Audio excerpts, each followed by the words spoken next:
Yes, good afternoon, good evening, good morning. Welcome back to Football Heritage TV. Here we go as my camera is wildly out of place. Here we go. We have the Fabrizio Romano seal of approval, depending on what people think. As you've seen, probably the time of my show has changed wildly. I thought earlier we might have it a bit earlier, and then I pushed it back a little bit. But we have had the here we go. Sources in Italy and Sky have said that we're done. I believe that Ben Jacobs is saying we're done as well. And bless me. And more importantly, Fabrizio Romano, who is widely known as the guy, has said it. Let's see what he said, shall we? Let's start as we mean to go on. There you go. Breaking news. Tottenham. The Tottenham circus continues. Breaking news. Tottenham agree deal to appoint Roberto De Zerbi as new head coach. Oh, no. Oh, we're going to sneeze again. No, we're not. Guys and girls, it's the worst kept secret in the last couple of days, isn't it? But look, hang on, let me just quickly change this 1 second. Breaking news. Right. Look, this is something that we all knew was coming, but it says here, Tottenham agree deal to appoint De Zerbi as new head coach. Here we go. Story revealed yesterday, now confirmed as De Zerbi has accepted with immediate effect. 5-year deal to be signed as De Zerbi decides to accept this challenge. And what a challenge it is for De Zerbi. What a challenge it is for De Zerbi. Look, I am sure everybody's messaging me the same thing. Everybody is messaging me that here we go. Like, yeah, I've got it, people, I've got it. I'm live, I've got it. It is a big challenge, right? This is not just, hey, it's May, we've stayed up. Now we announced De Zerbi. We are announcing him with 7 league games to go and Premier League survival at stake. So this is massive for Tottenham. This is massive for De Zerbi as well. I'm seeing a lot of people here in the Spurs community saying, oh, he's only taking it for the money. But guys and girls, if you were De Zerbi, wouldn't you be asking for big money to take charge of this shit show? I absolutely would be. I think we're worrying about things that don't need to be worried about. What we need to worry about is one thing. The first thing we need to worry about, everyone in the chat, tell me what it is, right? Tell me what it is. What is the first thing as fans we need to worry about right now? Before we worry about 5-year contracts, before we worry about £12 million a year, it's not my £12 million.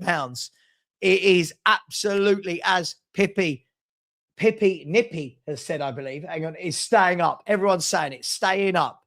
Is this live? It is live. Hello, welcome. Hello, Cloud Spurs King. Hello, welcome to the live. That is the be-all and end-all right now, staying up. Now, there's going to be clauses, right? I'm guessing that both parties, let's get rid of this for 1 second. Let's move back to this screen. I'm guessing that both parties, and by guessing, I mean, we kind of know that both parties are going to have clauses in this contract. Tottenham will not want to be saddled with £12 million a year in the Championship. Roberto De Zerbi probably won't want to be in the Championship. So it'll be very interesting to see when it comes out what clauses were stipulated by Tottenham's lawyers and De Zerbi's agent. And that will be a very, very interesting conversation to see how it happened. And Gary, you're absolutely right. We all work for money. That's what makes me laugh. People going, oh, he's only come for the money. Well, right now, what are the other reasons to join Tottenham? We're not particularly good. We don't have a great squad and we're in a relegation battle. What would be the many reasons for somebody to join Tottenham? So, look, welcome. First of all, Roberto De Zerbi, welcome to Tottenham Hotspur and good luck. You're going to need it, mate. We all need the luck when joining Tottenham Hotspur. So welcome to him. Listen, I think he's a good manager. I think he plays the way that a lot of Spurs fans are going to like. But before we worry about all of that, it is all about avoiding relegation. That is the number one priority at Tottenham. We can look forward to next year. Is he going to get backed? What players are we going to buy? Who's he going to sell? Which players fit into his system? Right now, none of that can be dealt with. Right now, it is about, can we get points? Now, there is a poll in the chat. What's the poll say? I wrote it a few hours ago, actually. I can't remember. Will Spurs back De Zerbi? It's yes, no, they have to, or they never do. I'll let you lot vote on that as the time goes. But look, I think this is for as much as it can be a good news day, I think this is a good news day. I think he's a good manager. I'm not going to die on a hill for him, but I think there's a lot of people I think we're trying to find loads of negatives to him joining. Where we are as a football club, what we can offer at the moment, I think this is a good managerial appointment. I'm not sure how many better out there would be joining Tottenham. I saw somebody on TalkSport earlier say Spurs should be aiming higher. And I'm like, hang on, we're a mess. Who are we aiming higher then? Who are we going to get? So, look, I think this is a good appointment. And I think when the dust settles, and I think everyone stops trying to find some reason to be angry, I think this is a good appointment. The question mark, obviously, is going to be, is this the guy that knows how to keep a team up? Well, I guess you could twist that question and say, can he get us a few wins in the next 7 games? And that, in turn, keeps us up. So the breaking news this afternoon is that Roberto De Zerbi, here we go. He is going to be the new Tottenham manager. Now, we can all start, and we'll talk a bit later about who should play, who's not going to play, what formation. But I feel a hell of a lot more confident that we'll stay up with De Zerbi than I do under Igor Tudor. So for me, I think this is a positive move from Tottenham. I think this is this was Tottenham from a position of weakness. Can we be honest? This was Tottenham from a position of weakness and De Zerbi from a position of strength, right? And this is the point when people are going, oh my gosh, he didn't want to join. Well, look, Antonio Conte didn't want to join the first time. Things happen, things change. I think we've not got to really concern ourselves too much about that. But welcome to the madness. Welcome to the utter crazy circus that is Tottenham Hotspur. He's also a bit crazy himself. So what could possibly go wrong? I think we're really going to enjoy watching Spurs under him. I don't mean Sunderland, we're amazing. But I think if given the time, lots of caveats, if given the time, if given the tools, if allowed to shape this squad, I truly believe that this is a good manager. This is a good manager. We've seen how his team at Brighton were an excellent team, weren't they? Played some really good stuff towards a possession-based style of football. You know, lots of interchange, lots of fluid movement, lots of getting attackers on the football into dangerous areas. And I think that's what fans wanted, right? I think most fans want that. That's what the fan base has been calling for. So, look, there'll be players that get better under De Zerbi and that thrive in his system. There'll be players that don't fit. That's life. And that's what happens when you put together a squad over a number of years for 6-7 different managers. Unfortunately, they don't all fit.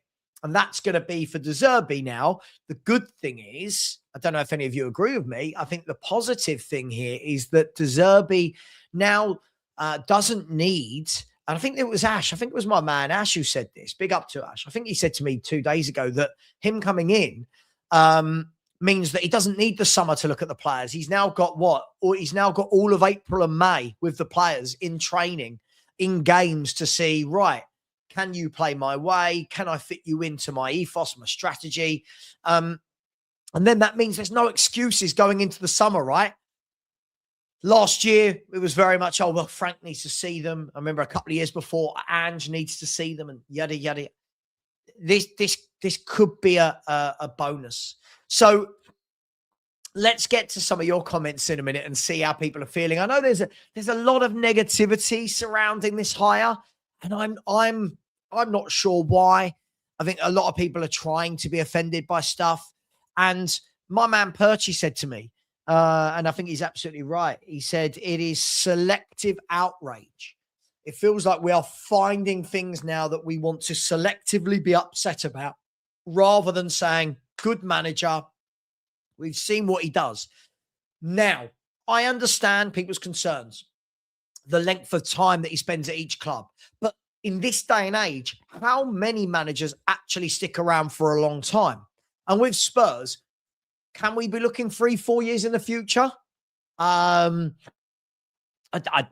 mean, look, if you look at Spurs in the last 3, 4, 5 years, I mean, how many managers and players have, it's crazy. So look, I'm quietly confident now that we will stay up.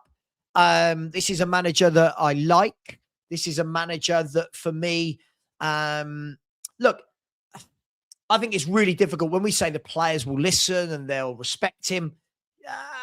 Look, I don't know. Some of these players for me are beyond that, but I definitely think it's somebody that players that play that way will enjoy working under. People want to play that pressing, that domination of the ball. But not everyone can play that way, right? Not everyone can play that way. So look, I'm not saying everyone's going to enjoy it. I'm not saying that at all. I'm not saying everyone has to like him. People can do your thing. If you don't want him, don't want him.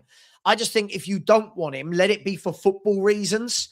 Not a lot of the other madness that we'll see. So look, I'm just saying it. Yeah, it is kind of, it's breaking everywhere, isn't it? It's breaking everywhere. So a 5-year deal. They're talking about £12 million. I'm sure if we were to go down and if he stayed, I'm sure that 12 million wouldn't be 12 million. Can you imagine 12 million pounds in the Championship? I just can't see any football club being able to afford that. Also, we've got to remember as well, I'm seeing a lot of people talk about contracts, and I can clearly see who doesn't understand that contracts have clauses, right? There will be clauses that this is a 5-year deal, but at year 2, you can terminate for this, or at year 3, you can terminate for that. That's how contracts work. It won't just be, oh, if they terminate him after 6 months, they've got to give him 12 million a year. Their lawyers are going to be airtight on those types of things. So, absolutely, Ash, you were spot on. I think it was you who said it to me. Yeah, it was, wasn't it? Absolutely. He gets a chance. He gets a preview to see them this season. And then when we go into the summer, I don't want to hear it's a difficult window because of the World Cup. Nah, I'm not having that. There will be hundreds and hundreds of signings everywhere. No more excuses. I had excuses last season. I'm not hearing, I hear excuses every year. No, if Tottenham have got anything about them, go out there, support the manager, get him the players he needs. And maybe this can put an end to the whole Ange versus Frank versus Tudor. That's got to be the hope, that we can all unite and get behind the manager. Let me just have a look what's been said here. Sammy Mockbell has said, let's have a look then. Sammy Mockbell said something very, very interesting. Let me just quickly bring up his Sammy Mockbell. There we go. So Sammy Mockbell is saying this. Oh, no, we won't. That was yesterday. Sorry, where's today's? Where's today? Here we go. Sorry. Here we go. No, where am I? Right, here we go. Yeah, sorry. It's the 31st today, isn't it? Yeah, it's the last day of the month.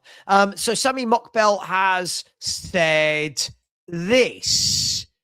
He has said, Tottenham complete move to appoint De Zerbi as new boss with no relegation release clause. Wow. That's either a very brave man, a very stupid man, or a very confident man. A mixture of all three. He says the deal signed, an announcement pending, 5-year contract for the Italian. 5-year contract for the Italian. 1 second. 1 second. Let me just see one. This is interesting. If there isn't, and obviously we'll wait to see if that's 100% true, but if there isn't a release clause, this is very interesting. I fail to believe they will be able to continue to pay him 12 million a year in the Championship. But hey, that's conversation for financial minds. I am not the Spurs accountant. I don't care, if we're going to be brutally honest. Paul O'Keefe is also saying no relegation release clause for him. So look, this is interesting, right? This is interesting. Yes. I'm fully aware that it's about Mason Greenwood. I'm also fully aware that he wasn't asked about Mason Greenwood's story with his missus. He was a manager asked about his player and he said some nice things about him. I mean, surely that's the manager's job. So, Ben, I know you are someone who really doesn't want De Zerbi.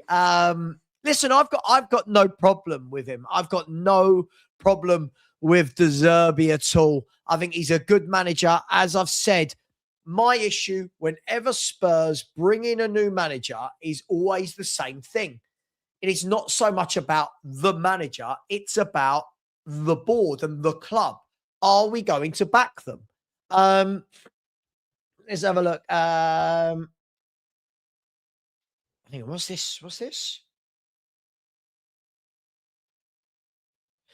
Okay, right. So somebody sent me that back in 2023, that Ornstein tweeted out that Brighton, and this is at the time when De Zerbi was the manager, said Brighton and Hove Albion reach agreement in principle with Ajax to buy Mohamed Kudus for 40 million euros. 23-year-old Ghana international close to agreement. Deal not fully done, but key De Zerbi target and would be the record signing. So that goes to show you, for those people that are saying about Kudus, we know that De Zerbi is a fan. We know that De Zerbi is a fan and he tried to sign him. It is Ornstein said it, Romano said it, Ben Jacobs, everyone's saying that it's done now. We've had the here we go. So look, it's going to be interesting, right? Look, I like the style of play, absolutely. However, you all know my feelings on this squad. I don't think this squad is capable of playing De Zerbi's style, right? I don't think that they're capable of playing this style. So the question for me always comes back to the football club, which it should. And let's keep this football in the chat, by the way. Let's keep this football. I don't care about all the outside noise and drama. I don't care what groups are asking for him to not be manager. Let's start with a bang for once. Let's start with some positivity. De Zerbi's through the door. Right. Show us what you've got. Grab a couple of wins. Keep us up. We can all breathe a sigh of relief. And then we say, right, next year, what we doing? What we building to? And that's the key thing for me. In the summer, are they going to back him? Are we going to build? Is he going to be allowed to get rid of who he sees fit and bring in who he sees fit? That's the key for me. These owners, they have a history of not doing that. And we need that now more than ever. So for me, you know, big up, say reports suggest that they've said he'll be backed. And that's the problem, right? It's how many times have we heard it? As my mum used to say to me, the proof of the pudding is in the eating, Richard. My name. The proof of the pudding is in the eating. And that's the key thing, right? We will all do what we do, right? The next 2 months, we will all be sitting here talking about we're going to go big in the summer. Every name's going to be linked to us. Spurs have got a war chest of 300, 400 million. That's great. That's good. Nice to read. Nice for content creators to make content about. But let's be fair. There is no substance to any of it until we see it, right? When we see it, I will believe it. Let me get to some of your comments as well. Big up Sam Smith. He's being nice to me now. Sam, now that Ange and Frank have gone, let's get on, right? Let's start fresh with De Zerbi, all right? Let's put all the previous stuff in the past. Do you think there's a worry how De Zerbi is going to work with Vinay and Lang? Well, right. Well, look, you and I can't control who is kept at the hierarchy of this football club. So they've got to do one of two things. Either a proper director of football comes in to work with De Zerbi that understands that way, or Lang has promised him things that he can achieve. And again, I go back to my earlier statement. It is up to Lang. It is up to Lang to show us. If he is still here in the summer, show us that you are capable of buying the right players. Show us that you're capable of buying the players that play the De Zerbi way. If they do that, fans start to get off their back, right? Let's call it for what it is. If that happens, fans start to get off their back. If we have a summer and we go and buy 4, 5, 6 really good footballers that suit a pattern of play and De Zerbi style, we sit back and we go, cool. If we sell the players that don't suit that, we all go, cool. But we've heard this all before, haven't we? And the problem with Lang is Lang talks a great game. He came out after the January transfer window and said, we want to be a high-pressing, possession-based football team. That's what we want to be. We want to, the Spurs way. Sure, but your last 4 or 5 transfer windows haven't shown us that you want to be that team. So they've got this summer to show us. Or we're just back to where we were. So, look, I can only do what all Spurs fans can do. I can only sit, cross my fingers and hope that this window is different, right? That's all I can do. I can hope that this window is different to the others. If it is, then absolutely brilliant. If it isn't, then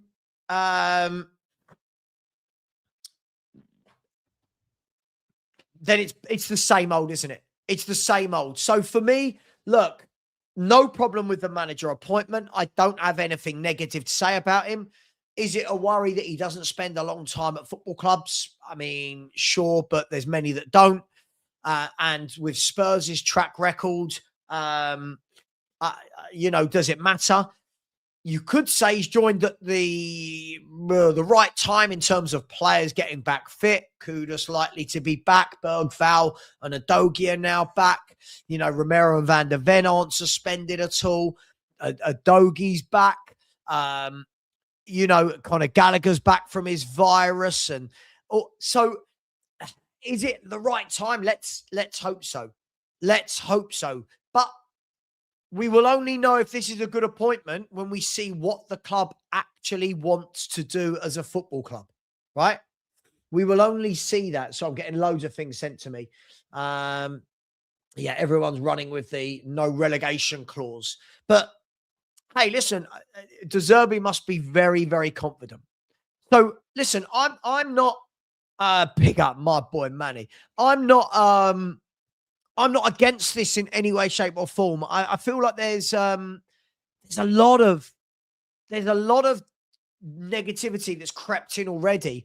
And I'll ask this question: who was it that they thought we'd get that's better than a De Zerbi? I'm not going to sit here and say De Zerbi is my first choice. I'm not going to sit here and say De Zerbi is the greatest manager in the world, but he's a good manager, right? Who plays the way we want to see, if that makes sense. So, for all those that are finding negatives in this, are there names that people wanted to see? Is it because people really just wanted Maurizio Pochettino back? We'll find out. Big up to my boy Pete. How you doing? So didn't Ashwork work with De Zerbi? Good question. Possibly, yes. so many people move jobs. I'm finding it hard to remember who worked with who now. But look, maybe that is somebody that comes on. Maybe that is somebody. And look who we've brought on for you. That little. How are you doing, my man? How are you doing? I'm good, Manny. Is that your work computer in the background? Yeah, that's my work computer. It's on Teams, so there's nothing confidential on there. I was going to say, I was looking in to see what can we get. Manny, welcome back. Hope you're well, my friend. Always lovely seeing you. Man, I'm good. Here we go. Here we go. Yes. Discuss De Zerbi. Yeah, I'm optimistic. I'm optimistic, I have to say. Listen, as you were saying, if we keep it to the footballing side, I think for him to sign this contract, a 5-year deal, he has to back himself to keep us up. He has to, because at this level, and we've discussed this when it comes to transfers, when it comes to a whole lot of things, these are multimillionaires. Like the managers, the players, they don't need just more money for the sake of it, especially if it's going to be a black mark on your reputation, on your CV, etc. Even though it's not going to be all his fault, he wouldn't come in if he didn't back himself to actually stay to keep us up. And he wouldn't sign a 5-year deal if he didn't think, you know what, I genuinely think that I can keep us up and actually transform the club. Obviously, everyone will have different views with regards to whether he's the guy, the fact that he hasn't stayed at many clubs for long, the fact that he butt heads with the board, the fact that he butts heads with the players, all the yada yada yada. But listen, from my perspective, it's two things, and I tweeted it earlier on. 2 tasks right now. First task, keep us up. That's the most important one. Yeah. Stick to that. If you are able to get through that part, then we can also look at the summer, the transfer window, the players we need. Because one thing that a lot of people are not speaking about is the fact that in order for him to have an effective team to play his style, he needs players in a very, very specific mode. And it's not going to be a Pape Sarr that turns at the same speed as I do, right? He needs technical players to play the exact same football that he wants, and that's the thing. So that's where I'm at the moment. No, you're absolutely right, and I think the first thing you said there was spot on. The first talking point is stay up, because let's be fair, anything else after that, if that doesn't happen, Manny, everything else goes out the window. Like if we're talking about what technical players do we bring in, what formation, should Vuskovic come back, does he keep Romero, we can have those conversations, but if the first talking point doesn't happen, which is safety, none of that matters. But I want to ask you, you said there about he must have confidence in himself for keeping Spurs up. They haven't added, according to all reports so far, like Sammy Mockbell, Paul O'Keefe, they're saying there is no relegation release clause. Now, really? This is here you go. Look, I'll show you. This is what like Sammy Mockbell said here. There you go. That's interesting. No relegation release clause. So this is interesting. Now, what that doesn't mean, Manny, that doesn't mean that there isn't a clause to say if we go down, he's going to get less than 12 million a year, because 12 million a year in a championship would just be mental. But is this a confident man? Is this a brave man? Is this a stupid man? What are we? Where are we at? Is this a crazy man? Let me put something else out there. Is this a situation, right? And you watch the comments, slate me in a second. Is this a situation where they have gone to him and said, listen, as a club, we are in the situation that we're in. If we are bringing you in to keep us up. If we go down, we are going to put everything in place for you to bring us back up in the first instance. Right. This is another angle. And I know people are going to say, oh, no, De Zerbi would never accept something and be in the championship. But if they're saying to him, listen, we have gone through a major restructuring at every single level. Yeah. Nothing silly, Spurs. Nothing silly. We've gone through a major restructuring at every single level, and we have failed this year. But what we do know is where we want to go and who we want to go with. We want you to keep us up, but if you don't keep us up, we want you to bring us back up straight away. And we are trying to give you somewhat of a carte blanche, right, to build your team. Sure. I'm just putting it all out there because because every single ITK, right, YouTube ITK that I know of said there's going to be a relegation clause, and that's why he's signing the contract. Mm-hmm. If we are being told that there isn't, is there more to it than we actually even know about? That's where my mind is taking me at the moment. Well, I think this is the interesting thing, Manny. When you think about these conversations that have been going on, they've said that they've been talking to him for, since the Forest game. I believe that they've been in talks and that we've been a long-term admirer of De Zerbi. There must have been a lot of caveats going back and forth, right? Because this isn't like offering the guy the job in May when the season's finished and we're in the Premier League next year and we're saying, right, come in, start the rebuild at the beginning of the summer. There's so many unknowns that go with this, right? There's so many unknowns. Yeah. Now, I make you right. Have they turned around and said, listen, Roberto, if we go down, here's what you're going to get. If we stay up, here's what you're going to get. Him and his agent must have been having those conversations.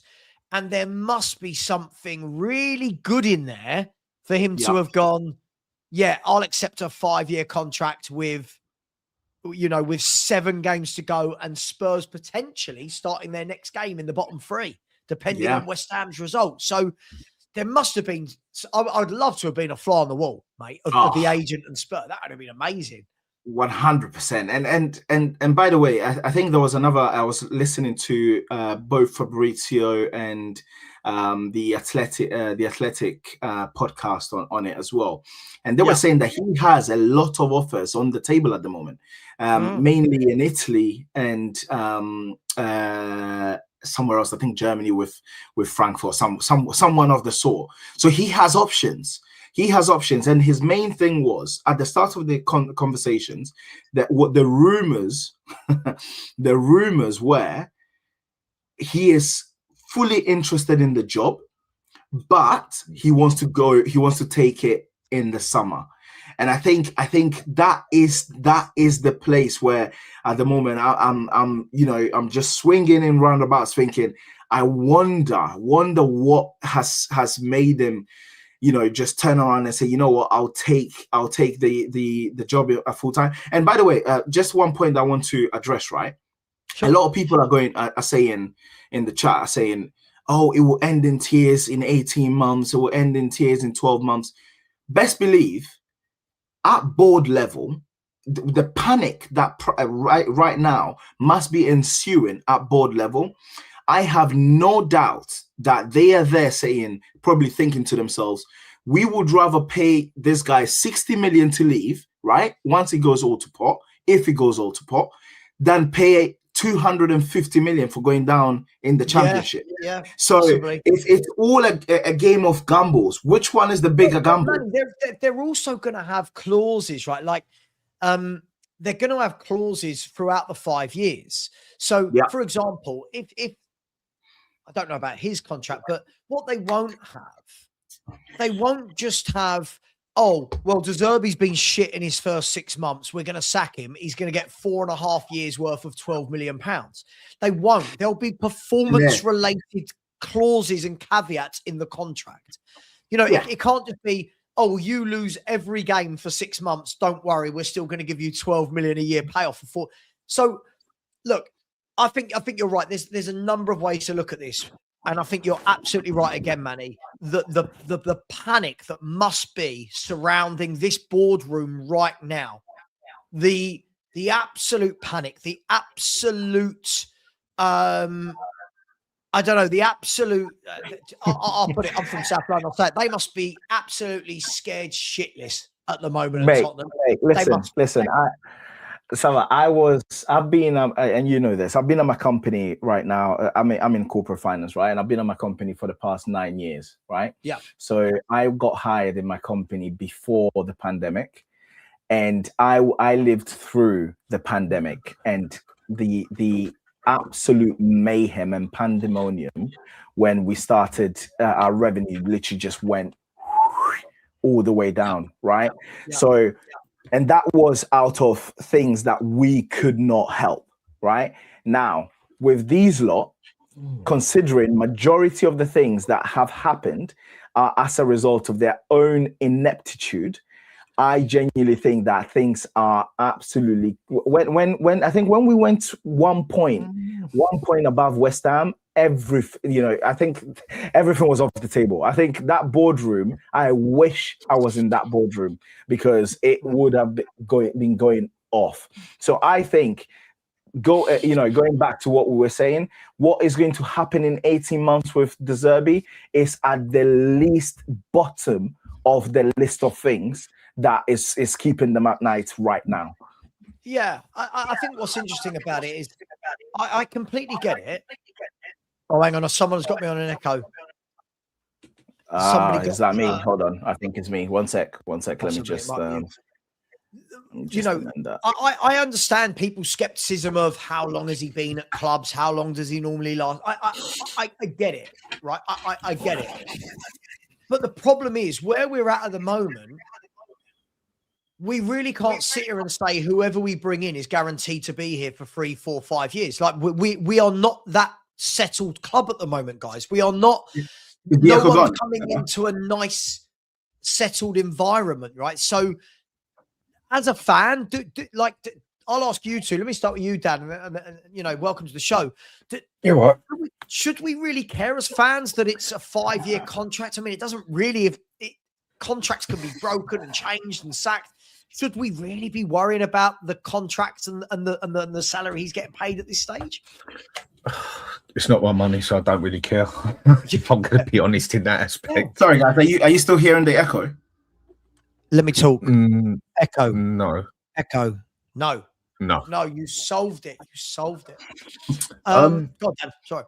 I mean, he's a manager I was very interested in, but like I said in the chat, if I would have had the choice at the start of the season between Frank and De Zerbi, I would have picked Frank.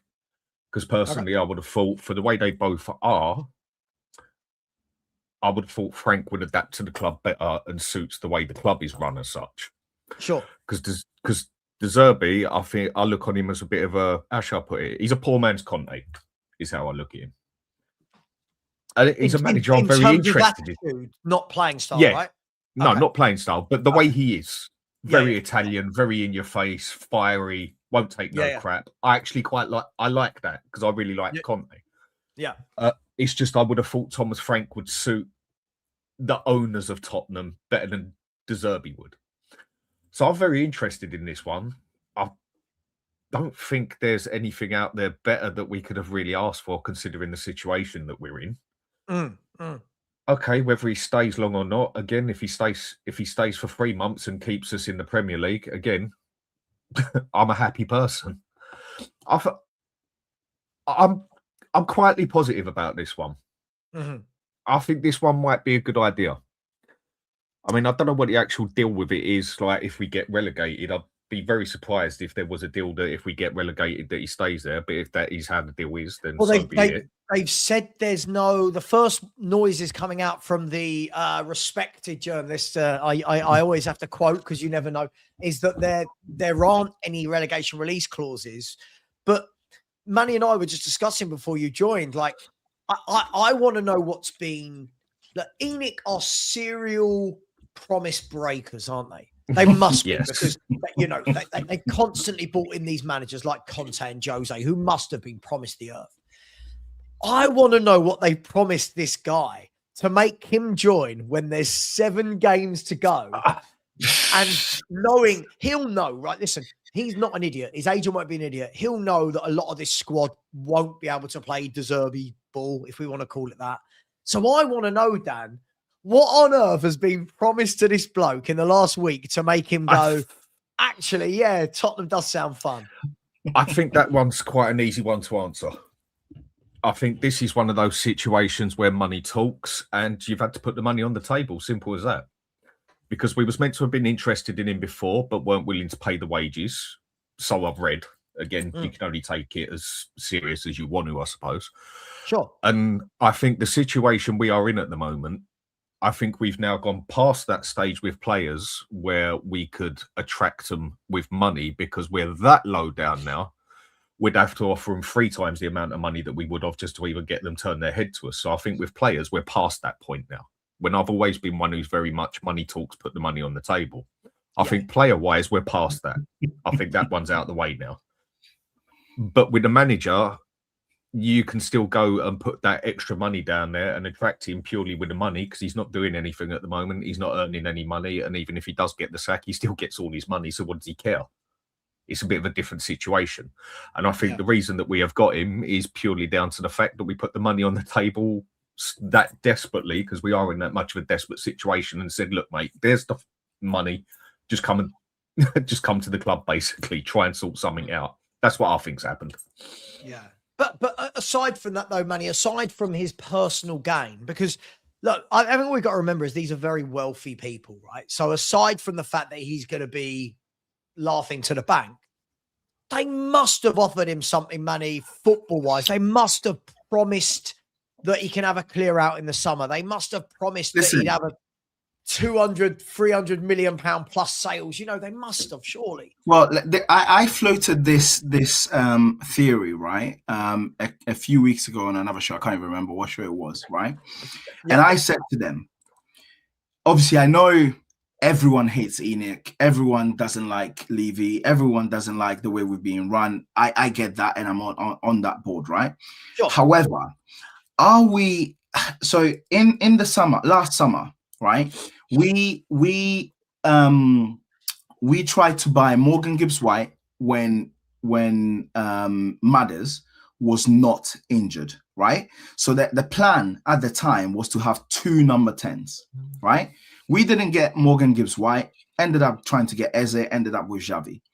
We then also got Kudus before we even tried to get Morgan Gibbs-White. So we, as a fan base, we all agreed that even with Muani, right? Because obviously with Muani we speak in hindsight, but at the time we got Muani, we felt that the level of players that we were going for was the right level, but we actually ended up not getting the number that we needed to have a more beefed up squad.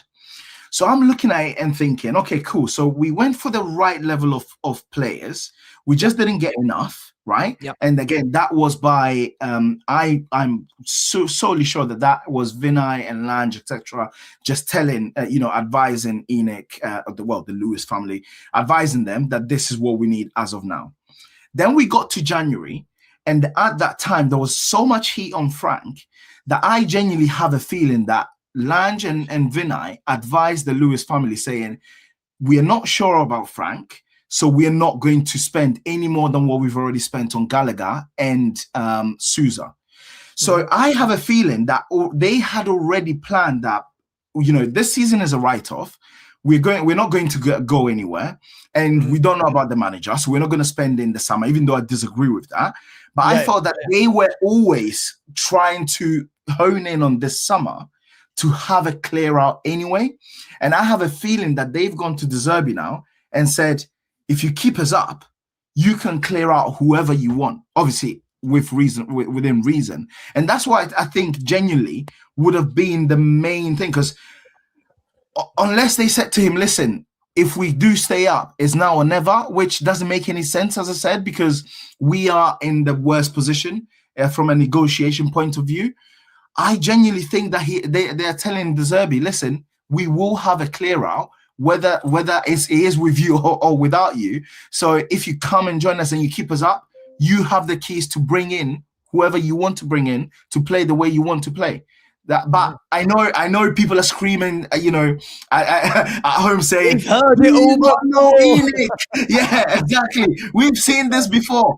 But it's just a bit of a feeling that I have. because a lot of the things that happened, especially in January, do not make sense. So let me ask you two then. Let me ask you two. And by the way, big up to absolutely everyone in the chat. Let's listen. Surely this is a good news day for Spurs in what has been a year without really any news. And we've got 193 likes. There's 920 of you in here. Come on, let's smash that like button. Please subscribe to the Hotspur Hood as well. If any of my mods would please put in the link to the Hotspur Hood. Also, please subscribe to Designated Hotspur as well. Please, if one of my mods would be so kind to put that link in as well. And if you haven't subscribed to me, then please subscribe to me as well, I guess. Let's start as we mean to go on, gentlemen.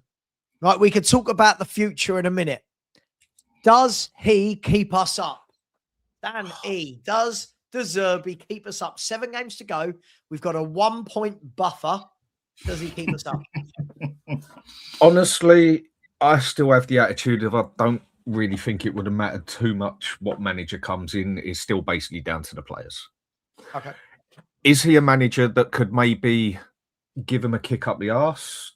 A lot of people have been saying that's not the attitude that they think the players need. They need more of a Harry Redknapp cuddle sort of style. Sure. I don't think he's going to be like that. He's never come across as that sort of person as a manager anyway. He comes across to me, like I say, more like a Conte. Basically, get your act together. I'm going to slap you in the face.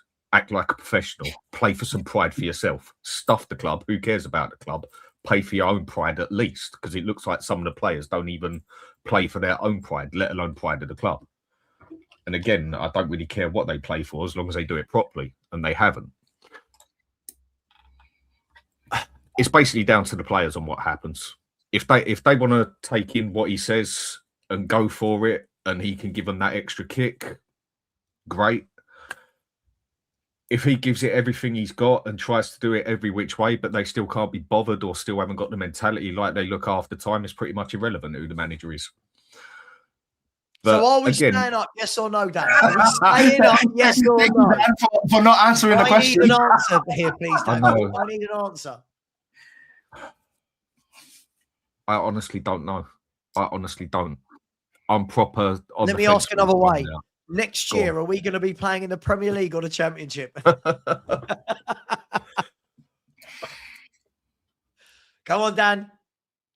Do you know what? I'm going to go back on myself, and I'm going to say, do you know what? If West Ham could be that poor, I think we can scratch it by a point or something. Dan. That's the attitude, Dan. I love that. On a good news day, Danny is going to go and put his mortgage on Spurs staying up.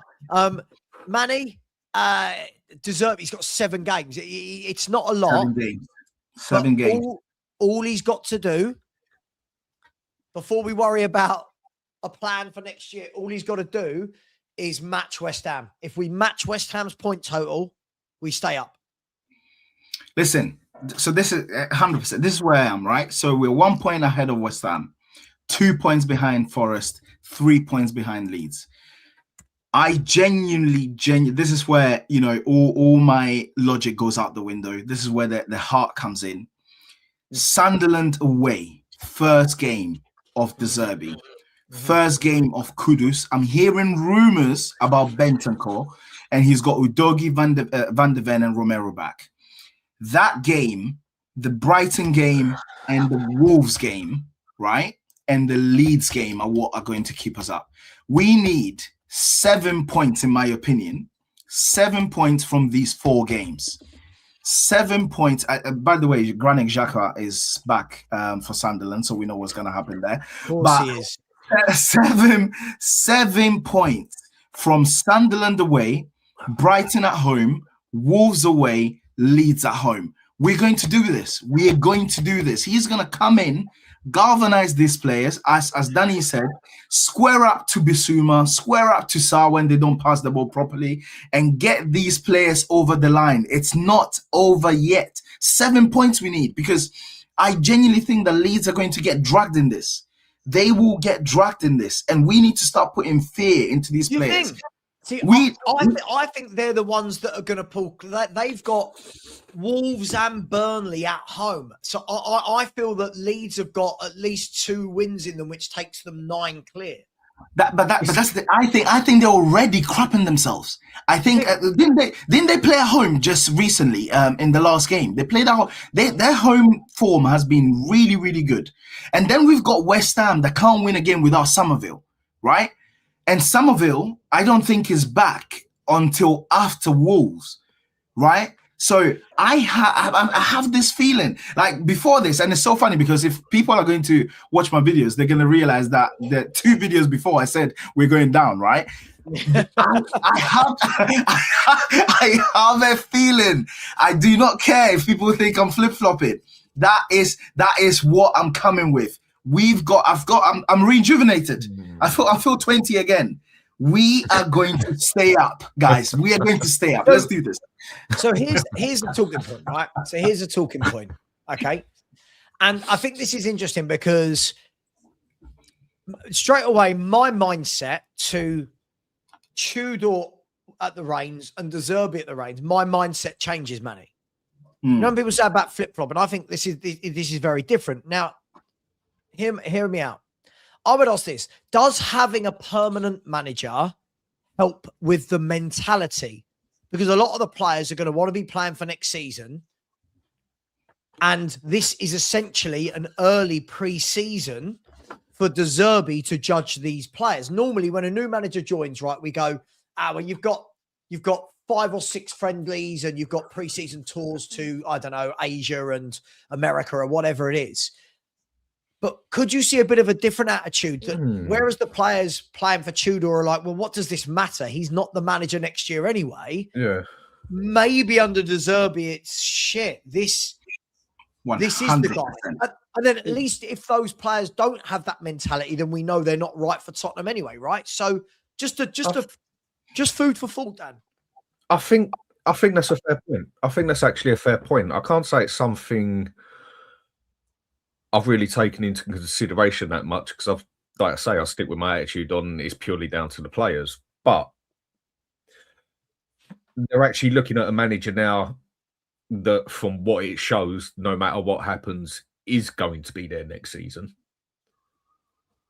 So maybe that does give them a bit of positive effect off the club, that they haven't just gone and got some random manager like Tudor or whatever. Now, I'm not saying De Zerbi's a world-class manager or nothing, but he does have Premier League experience, which was another thing that didn't bother me at first. But then after I see the way Tudor reacted to the Premier League, basically, and what a couple of people said about it, I'll step back on that one and said we should have gone for a manager that had Premier League experience straight away. Whereas at first, I didn't really think that mattered. I think it's a positive movement, basically, by Tottenham. Could that have a good effect on the players? Yeah, why not? In that aspect, they now know who the manager's going to be next season, whether they come or go, basically. So I could see it having a positive effect in that aspect instead of another random manager coming in who's now 7 games with them. And then what are we doing next season, whether we're up, down, this and that? Is he going to be stays? I think they took their shot with their part-time manager. It didn't work. And they had to do something. If Tottenham wouldn't have done something, you said part-time manager. He was interim. He basically was, wasn't it? He was interim. Is that why we looked so bad? He was only doing a couple of hours a day. He was he was at home by lunchtime. Yeah. Well, it bloody seems like it. It seems like most of the players are home by lunchtime, doesn't it? So with that, I think that could have a positive effect on it. I don't see any reason for it not to have a positive effect as such. Can I say something, Saba, on that? Right, I fully agree with Dan on what he said, because I was one of those when, and I'm not even gonna lie, I'm absolutely happy to say, after I listened to Tudor's first press conference, I was like, my manager, that. I'm like, this guy's gonna get us. Listen, I was doing all the checks, and you remember people were saying I was doing all the checks about he's never lost a game, the first game of his tenure anywhere. He galvanized the kickstarts, etc. And I was sold, and that didn't work. And I know people are saying, oh, he lost X amount of games at Brighton. But I genuinely think at the very least, we've got someone who understands the league and has been in the league and has seen, what it means to go away to Wolves, has seen, because regardless of whatever anyone says, and I do agree with when people say technicality, Spain, Germany, way above England, but there is something about the Premier League that if you've never been here before, it doesn't, it takes you a second to actually turn things around and actually understand, okay, this is what you've got dealing with. And I feel like at least he knows. And I genuinely know he's coming in thinking 7 points, 9 points keeps this team up. Can I do this? I can. No, I completely agree with you, Manny. I think the interesting thing here is that to go on from Dan's point there, one thing, and I know it's very difficult because in a world where if you don't like something, it means you can't ever pay them any respect. What I will say is that Enoch and whoever appointed, listen, some people want to give Vinay and Lang the credit for or the whichever word you want to use, the credit for Tudor. Other people are saying it wasn't them, it was above them, and they went to Paratici to look. I think they've recognised their mistake very quickly. They could have let this go on. For me, I think they've done the right thing in the 3-week international break. I do think they have done the right thing. 100%. And if they then get this right and the manager stays up, main manager keeps us up, you have to give that credit, just that credit for that decision. However, I will only give full credit when I see, right, this is your manager now. And someone's made a great point in the chat. I'm stealing this. This is all I do as a content creator, by the way. I see good points in the chat and then pretend they're my own. Where are we? Somebody said, here we go. Yeah, Money Makes. Big up to you, Money Makes. Said, if this is the guy our board, Lang and Vinay wanted, then there's no reason or excuse for them not to back him. And I think this is the key thing for me, guys. I can give them credit now and say, yes, you moved quickly. You realized you made a mistake with Tudor. But this is actually just to dig them out of their own hole. The real crux of this, lads, is going to be, let's assume we stay up. Okay, we play Everton. We're up. We've survived. The real crux of this is going to be, are we going to see a summer where we get loads of players out, loads of players in, and De Zerbi is allowed to actually build something that resembles De Zerbi rather than a squad that resembles Jose, Conte, Nuno, Frank, and Tudor? You're right. Do you know what I mean? Do you know what I think it is, Sava? Quick question. Is it right what people are saying that Nesta's going to come in as his second-hand man? He's trying to, yeah, they're trying to get him in. Play at centre half. That is, we should play him over Romero. That personally is one of my favourite all-time defenders, and I personally think he's one of the most underrated defenders ever. By the way, he doesn't get mentioned like others do. That was a world-class defender. Dan, they're trying to bring the two Sandros in. They're trying to bring Sandro Nesta and the Tottenham Hotspur Sandro from back in the day. That's what I'm hearing anyway. I mean, that one doesn't bother me in that aspect, but Alessandro Nesta from AC Milan, that is one of the greatest defenders ever, in my opinion. But I think what we're going to have to do as fans here is, I think a few of us and everyone else is going to have to take a step back and just accept what we are at the moment. And that is not a big club, because look at where we are, and we have been for 2 seasons. Stop looking at us at this big club that should be in 4th place, should be in 3rd place, 5th place, whatever, and fighting for this and fighting for that. Yes, if you go by the size and everything and money we've got and whatever else and the money we have to pay, yeah, we should be up there. We're not. Deal with it. It's not going to change tomorrow. I think we're going to have to, if we finally want something to work, I think we're just going to have to step back a little bit and go with the flow and not expect things to change in 5 minutes. I mean, if he stays as manager, instead of sitting back, we're Tottenham, we're a big club, we've got the money, we do this, we should be doing this, I expect Champions League or top 5, whatever. Be realistic on how poor we have been for 2 years now. Agreed. And accept that if we get 10th place, it's progress. Yeah. And I think that's where a few of us are going to have to step back, me included, and just say, like, do you know what? Okay, Let's see where it goes. Not lose the plot if he's in like 11th place halfway through the season, or at the end of the season he's got to go because we finished 12th. If we finish 12th or 10th next season, it's a big upgrade on what we've bloody done. And I think we are just actually going to have to, I mean, a lot of us, that's people on here, people on chat, Spurs supporters as a whole, I just think we are actually at that point now where we're just going to have to sit back and go with the flow and give it some time, because it ain't going to change in 5 minutes. I make you right, Dan. And I mean, Manny, what I think is correct about what Dan said there is we do this every summer, right? We get to the summer and everyone goes, right, what are you predicting for the season? We must be fifth. We must be sixth. We must do. I think the key thing here is to stabilize. Right now, this club is in free fall. This club is a mess. For me, next year, the pressure shouldn't be, can De Zerbi get us Europe? Can De Zerbi win a cup?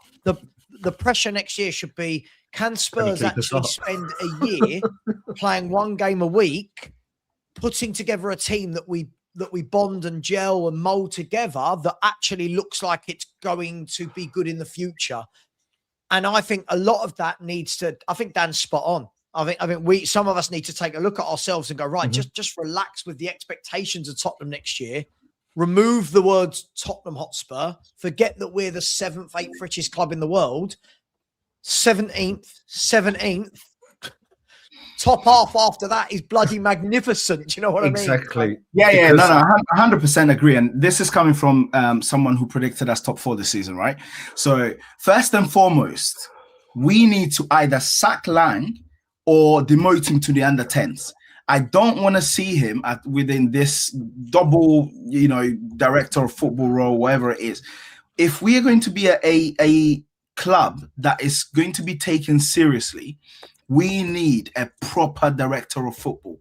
If you look at City and the director of football that they have, if you look at our Arsenal and the director of football they have, if you look at PSG and the director of football that they have, Liverpool, even though they were a shambles in the summer, every one of them has got a director of football who's credible in the business, because it's not just about whatever it is. It's also about credibility in the business, right?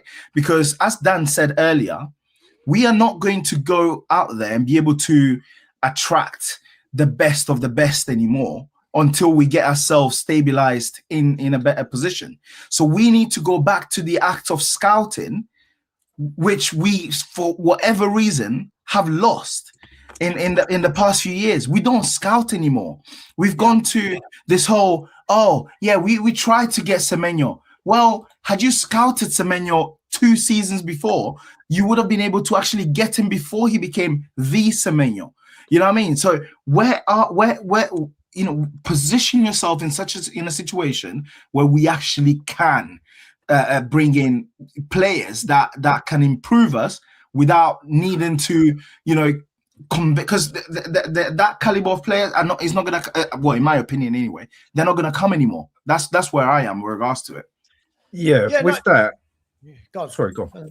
Go on. With that, it's where I have to change my view on it in the aspect of we can get certain players if we just put more money down, because we are at that stage where even if we do put that money down, they're not going to turn their head for us unless we pay them 400 grand a week, and it's not going to happen.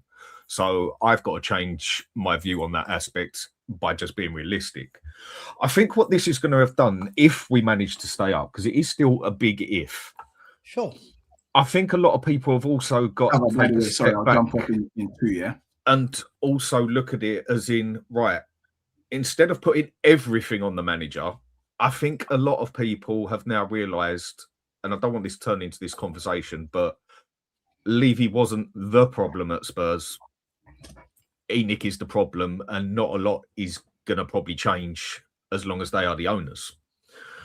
So maybe we do have to give the manager a bit more leeway as well, because the owners proved that definitely. Yep, Thomas Frank weren't getting it right.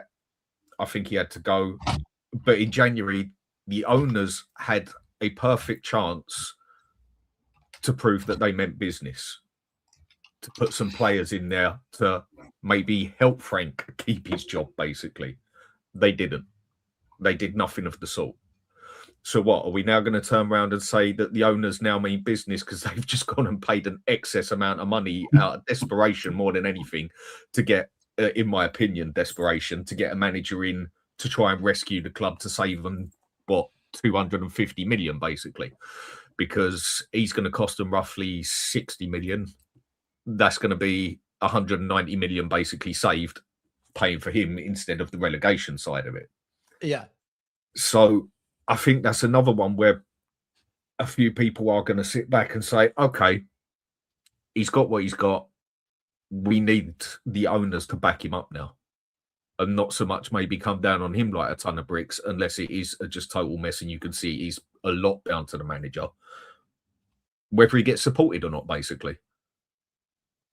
Because if he doesn't get supported, you could get Pep Guardiola in there, and I don't think you're going to see much better because there is no chemistry in that team. No, absolutely. I make you right there, mate.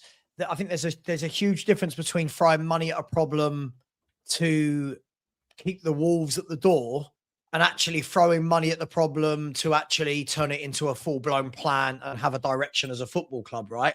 And that's what we're going to find out. Is this them just saving their blushes, or is this the start? Somebody in the chat has said, and again, I'm fully aware. I mean, how many times I've said about a plan? Is this the start of a 5-year plan that we want De Zerbi to see? Listen, my instincts say no, it's not, based on previous history.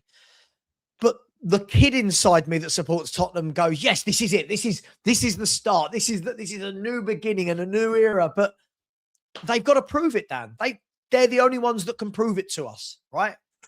That's just where you've got that bit of hope. And I'm sure if you haven't got hope in your life in something, then what's the point, basically? I mean, why even do the lottery if you haven't got no hope in your life as such? You're not going to win it, but if you don't do it, you don't know. It's happened so many times that I think most of us are going to just sit here and accept that no matter what he does, he's not going to get backed. We haven't seen it happen as yet properly. You can say Ange got backed to an extent, but in the second season, he definitely didn't get backed. Are they going to change? Is Tottenham going to change their way all of a sudden? Is this going to be how I wanted this one to happen in the past couple of months? I agree with nearly 95% of what Stel said, of what I want to happen to the owners as such. I just can't accept us going down as such. What I would rather happen now is he literally keeps us up by a 2-goal difference or 1 point to the bit where it is that close, that it does actually scare the crap out of the owners that much that they know they need to get they need to get it together, basically, instead of us having to get relegated and then do that. That is how I would rather it. Absolutely, yeah. You'd rather it gets to the point where they go, "Oh my god, that was very lucky. That was too close for comfort." Yeah. Rather than right, let's go down. Everyone leaves. We completely start again. No, I make you right.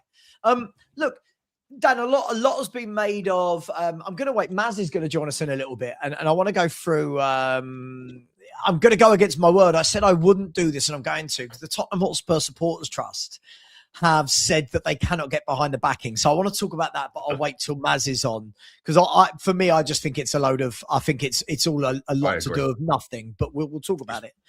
I want to talk to you about this, Dan. A lot of you've been involved in loads of conversations about this in recent months of the Spurs way, the way we play, the right way to play. What is the Tottenham way? But De Zerbi could be perceived as the manager that plays the way the fans want to see, right? So could we say that, I'm clutching at straws, Dan, don't shoot the messenger. Could we say that this is the board somewhat recognizing that this is what fans want to see, and this type of manager does bring that level of football that will be important for us stylistically? I mean, again, in that one, I'll still argue black is white in that aspect, that there hasn't been a consistent Spurs way for 40 years, especially the past 25 managers. You can say there has not been one consistent style of play over that. Yeah, we've gone from that to this to that to this, every which way. Okay, if this is going to be the manager that plays the type of football, then we're going to have to give him the players to do it. Because have we really got a set of players that can play any type of football at the moment? Because nothing seems to work at the minute. I still say on paper that team looks best with 3 at the back, but it's blatantly proved that it isn't. So I'll step back on that one. But on paper, I would still say it does look better playing 3 at the back. But the other thing I think we're going to have to accept as well in that aspect is the players that we go for as well might not be as good as some of us want them to be, like the type of player we go for. But again, it goes back to what I said earlier. We're going to have to accept that we just finished like round about 17th for 2 seasons. We're not going to be going out there and getting world-class players that are going to change things in 5 minutes. So I think that's going to be another thing we're going to have to accept with some of the players coming in. As long as they're a solid, respectable player for that position, that is what we need now. World-class players, quality players, whatever which way you want me to put it, isn't what we need right now.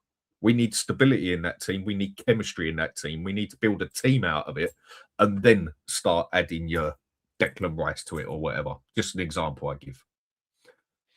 No, I completely agree. Instead of going like that, I think we need to build the stability side first before we start putting in the 70, 80 million pound player, if we ever would as such. Completely agree. I've always been someone, Dan, that thinks that to play a certain style and a way of football, you know, I don't think you need to have 70, 80 million pound players. Like don't get me wrong. I think if you're talking about how do Arsenal go from being title challengers to title winners? Yeah, you start adding in your Declan Rices, right? You start adding in your top players. But you look how De Zerbi had Brighton playing. If we keep this on point, right? If you look at how Brighton played under De Zerbi, right? They never had 70 to 80 million pound players playing. But what they did have was they picked the right players for the style of play that De Zerbi plays, right? For me, it shouldn't be rocket science. And that's all I ask these owners to do. If they're not going to sell, that's all I ask they do in the summer is just buy some square pegs for square holes. I'm not asking a lot to get off their back, but just the basics, right? And welcome, get some chemistry in there. Get some chemistry in the team, and like you say, at least we are at that point where we're literally just sitting there asking for players that play in that position for the way he wants to play, because we don't even know what formation suits this team best. I don't think anyone really does. There's been times where we've looked all right in a certain formation or looked okay in another formation and then looked terrible in that one. This one, I think what we need to finally do is set this way how they want Tottenham to play. Whether they want Tottenham to play as a counter-attacking team, a striker team, this and that, an attacking team, whatever way they want them to do it. Obviously, they want more attacking football with who they got. Right, if this player isn't working, if this manager isn't working 100%, fine, get rid of him. But then go and get another attacking-minded manager in. Don't then go back to another style of play. Go and get a set style of play that you want Spurs to play at, so that even if that manager goes, you can still go and get a player in there who will fit into the next manager's system as such. I think we need to finally make our mind up how Spurs want to play football. No, completely agree. And what I will say, welcome, Maz. Before I bring you in, Maz, I can say that Tottenham official, of course, we had to wait for it to be official, right? They have said something. So we'll have a little look at what they've said, Maz. It won't shock you. They have said this. We are pleased to announce the appointment of Roberto De Zerbi as our 4,000th head coach of the season on a long-term contract, subject to a work permit. I'll come back to that in a minute, Maz, when I've actually opened up the link. How are you, Maz? How excited are you for the latest news? And happy Spurs News Day.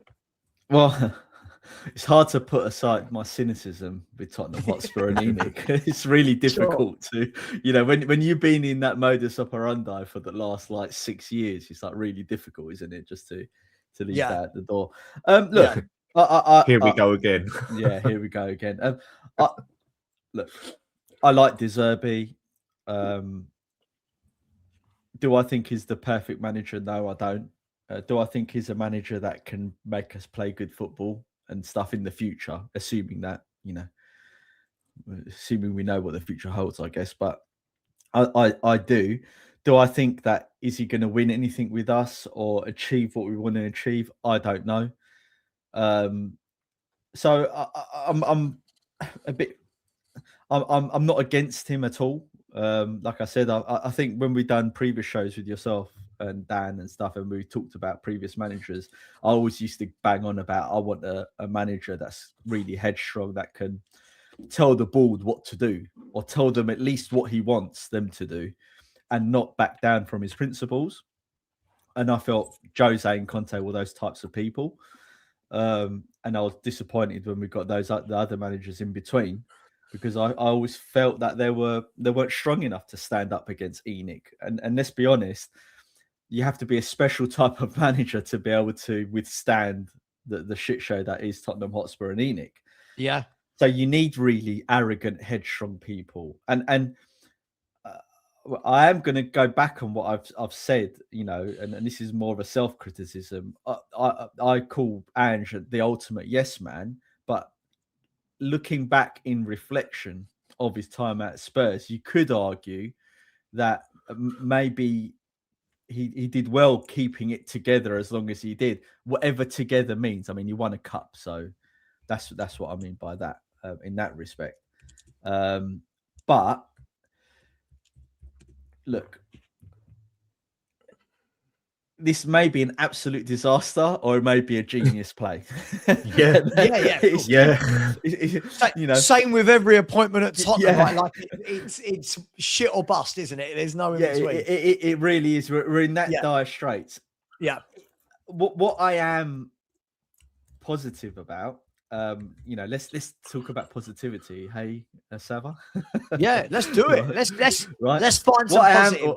Yeah. If there is anything to find, that look. What I am positive about with there's two things. One, that he's signed a long-term contract. Not that he's going to stay, by the way, because he's very much of the Conte mold, that he'll probably leave in 9 months' time or 12 months' time and blow everything up as he leaves the building, right? But what that shows to the players is that, look, guys, if you're down tools or not, I'm here. I've got a long contract, so you better start playing. That's the one message that I think is really important to the players. The next thing is that if he hasn't got this get out of jail free card, that means that if we go down, he's still going to be our manager, and he can maybe rip everything up and build something from scratch. But there's obviously questions with that. Is he the right person to do that in the Championship? Has he got the pedigree to do that? Has he got the experience to do that? Will the club back him to do that? Will he himself blow everything up if we get relegated and throw his toys out the pram? And, we're back at this, in the Championship 6 months, 9 months down the line type thing. But if he does keep us up, then brilliant. Because if he does keep us up, then I actually look forward to what he's going to do with us next season. Because we saw how his Brighton teams played, and they played brilliant football. Yeah. They were a bit kamikaze as well. And he was the type of manager that would ship goals as well. But at least it's something that we can cling on to. They still defended, didn't they? They still knew how to defend. It wasn't everyone sitting on the halfway line sort of thing and just playing you score 3, we score 4. I do think he is a superior manager to Ange. Tactically, I think he is. Yeah. I think he plays better football than Ange. I don't think Ange played good football, right? We spoke about this a lot, Sava. Ange did not play good football. All I saw from Ange was we had a lot of possession and we just did that stupid horseshoe endlessly with no idea on how to do anything other than a player run down the side of the box and smash it into people's knees for people to tap in. That was Ange's football, and I didn't find it attractive at all. I didn't enjoy his football. The amount of shows we done together, Sav and Dan, and obviously everyone used to come on complaining about Ange was unreal and about how bad we looked under him. So this narrative that Ange played good football, this revisionism, that Ange plays good football, I think is ridiculous. He played rubbish football. I but agree. De Zerbi genuinely plays good football. Every team he manages plays good football, and they're daring and they're attacking. So that's what I look forward to. And he's a lot more pragmatic. Well, let's look at the statement. But before we do, just quickly, before we do a couple of super chats, first and foremost from Matthew, who I think is a PT, unless his name is Matthew, has said 70 million for 5 years, apparently. Well, listen, it's good work if you can get it. If there are any prospective people out there who feel like they want to offer me 70 million pounds for 5 years of work, feel free to sack me after day one. I'm all here for it. It's a great gig. Thank you so much, Matthew. And our sponsors, OK Jersey, are in the house and said, OK Jersey, all the World Cup kits are at £15. Use the code SAVA for 8% off. That's SAVA with 2 Vs. 2 Vs, not 1 V, not a W. It's not sour. SAVA, 2 Vs. Big up to OK Jersey. And by the way, OK Jersey, I'm not going to say your name live on stream, but I will be messaging later because there's a couple of kits I want. I want a pink Inter Miami kit, just because why not? And I want a Netherlands kit as well. I want a Netherlands kit. Big up to you. Thank you very much. OK Jersey, get over there onto their website. Not only World Cup kits, all the league kits as well, and all of the leagues across the world. And also Match Bingo, who are our sponsor as well. Don't forget them for code FHTV. Guys, this is one quick question, Saba. Yeah, go for it. One quick question. The thing I'm definitely really interested with him, like I say, poor man's Conte. The reason I call him poor man's Conte is because he hasn't achieved what he's achieved, yeah. But you really don't get much more in your face and someone who will stand their ground more than an Italian person. There's not many out there like that. I am very interested on how he's going to deal with that prick Romero. Yeah, hopefully right, him in the mouth. That is what I'm very interested in. People know I don't rate him as a player. On his day, as good as anybody, but I think he's probably one of, if not the most overrated player Spurs have ever had. Opinion, each their own. I'm just very, very interested on how he's going to deal with him, because I could see them two clashing very much, or I could actually see them two linking up very well. Sort of like no in between, one way or the other. So I'm very interested to see how he's going to deal with him. And we'll come back to that. But we've got more pressing matters, right?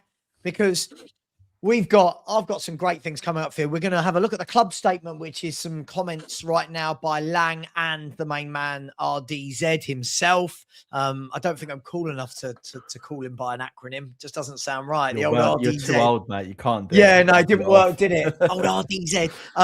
Then we're going to have a look at the trust. The trust are not happy, ladies and gentlemen. Many of the Spurs groups aren't. We're going to look at it. It's a subject I wasn't Doesn't that tell you, though, that it's the right thing to do, in a way? I actually think the trust don't agree. Yeah, if everyone's angry...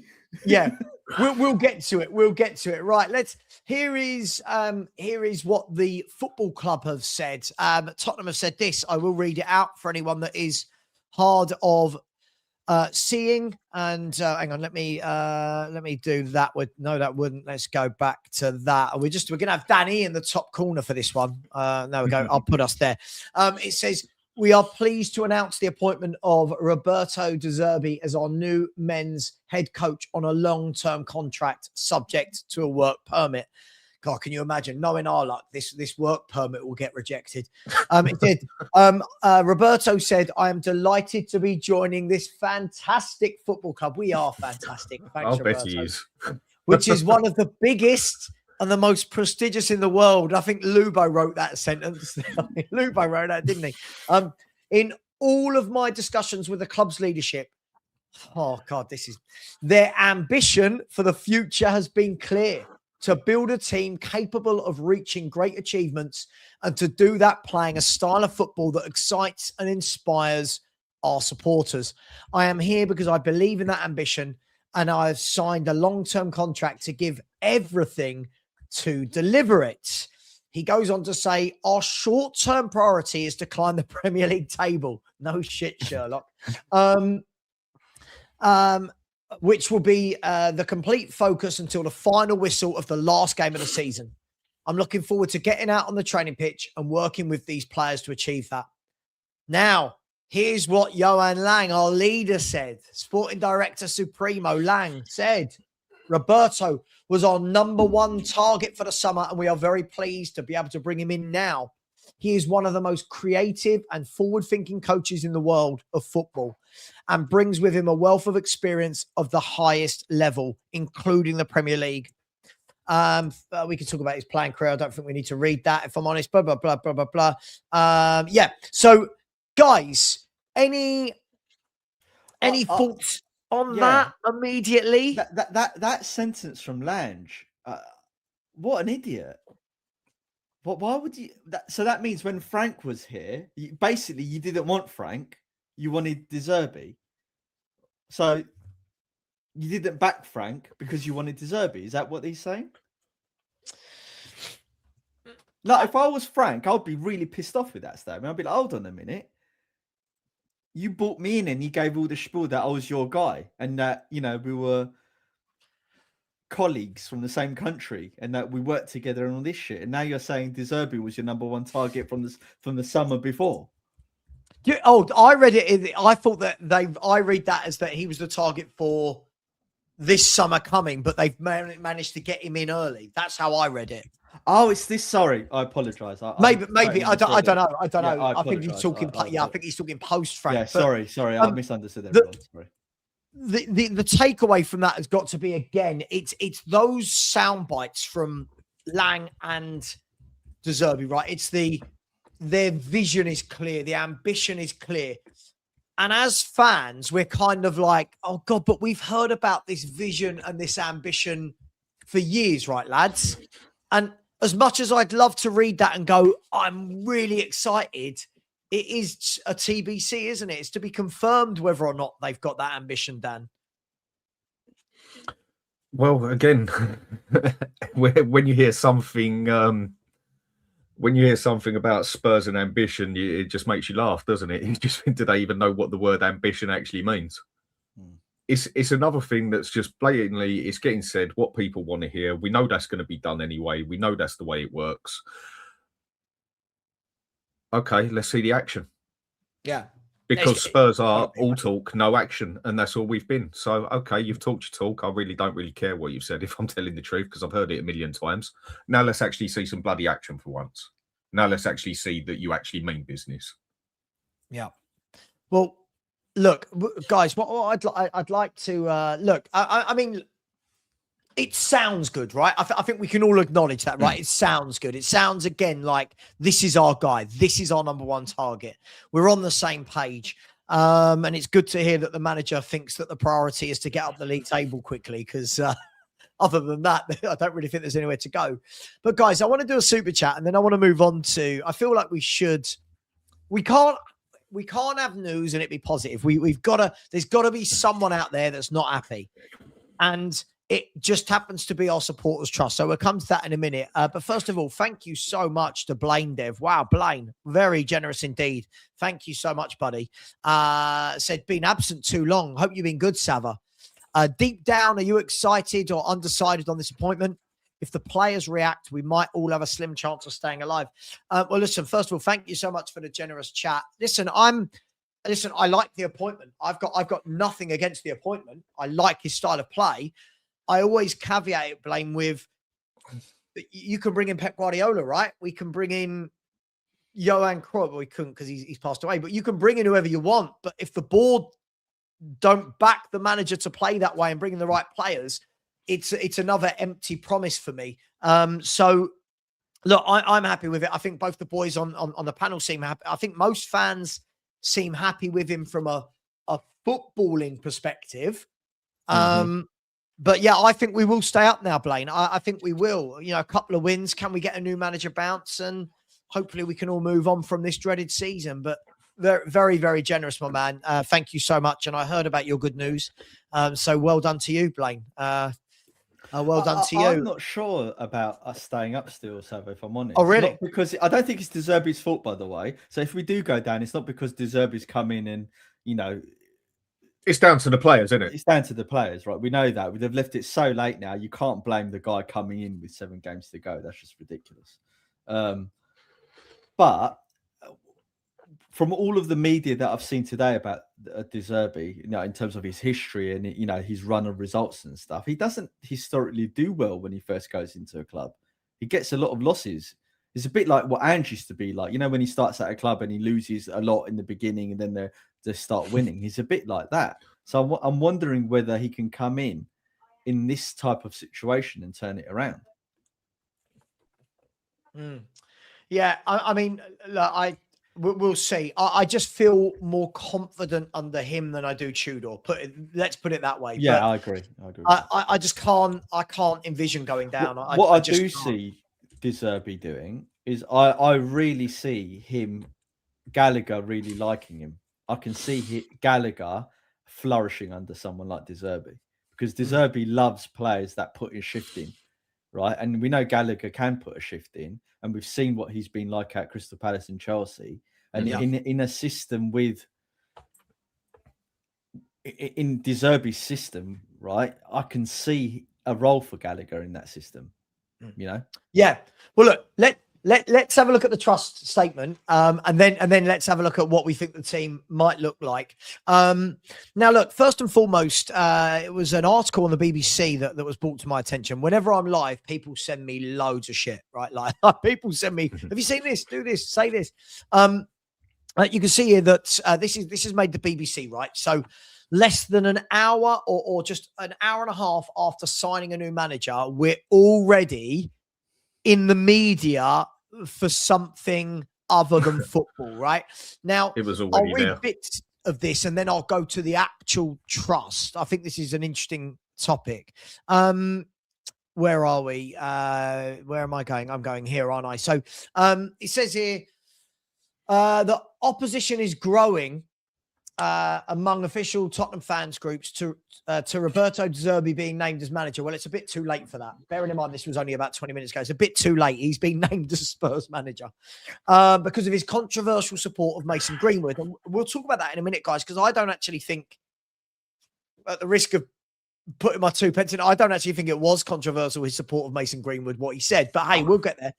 The Tottenham Hotspur Supporters Trust held an emergency board meeting on Monday, an emergency one, and has now contacted the club to say it cannot support the appointment. The group told BBC Sport that it received a lot of emails from supporters lodging complaints. Goes on to say, Ali Speechley, the co-founder of Women of the Lane, said her group also opposed the appointment and she will stop attending matches over the issue. I mean, this is My crazy. heart bleeds. De Zerbi has said Greenwood paid in a strong way after leaving Man United for Marseille after charges against him. Yada, yada, yada, yada, yada. It then goes down to say here why De Zerbi's comments were controversial. So Greenwood was seen as one of United's promising young players when at the age of 20, he was arrested in 2022. All charges against the England international were dropped in 2023.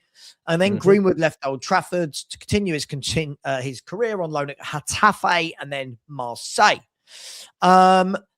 He said, but it was controversial in the French city. The mayor, Benoit Payan, said that signing Greenwood was unacceptable and he did not want the club to be covered in shame. Anyway, before a Champions League game against Newcastle, De Zerbi was asked by an English journalist how things had been for the striker off the pitch. And he said, I don't want to get involved in anyone's private life. I don't even get into the private lives of my children because I want to give everyone their freedom. I love that. I want to give everyone their freedom.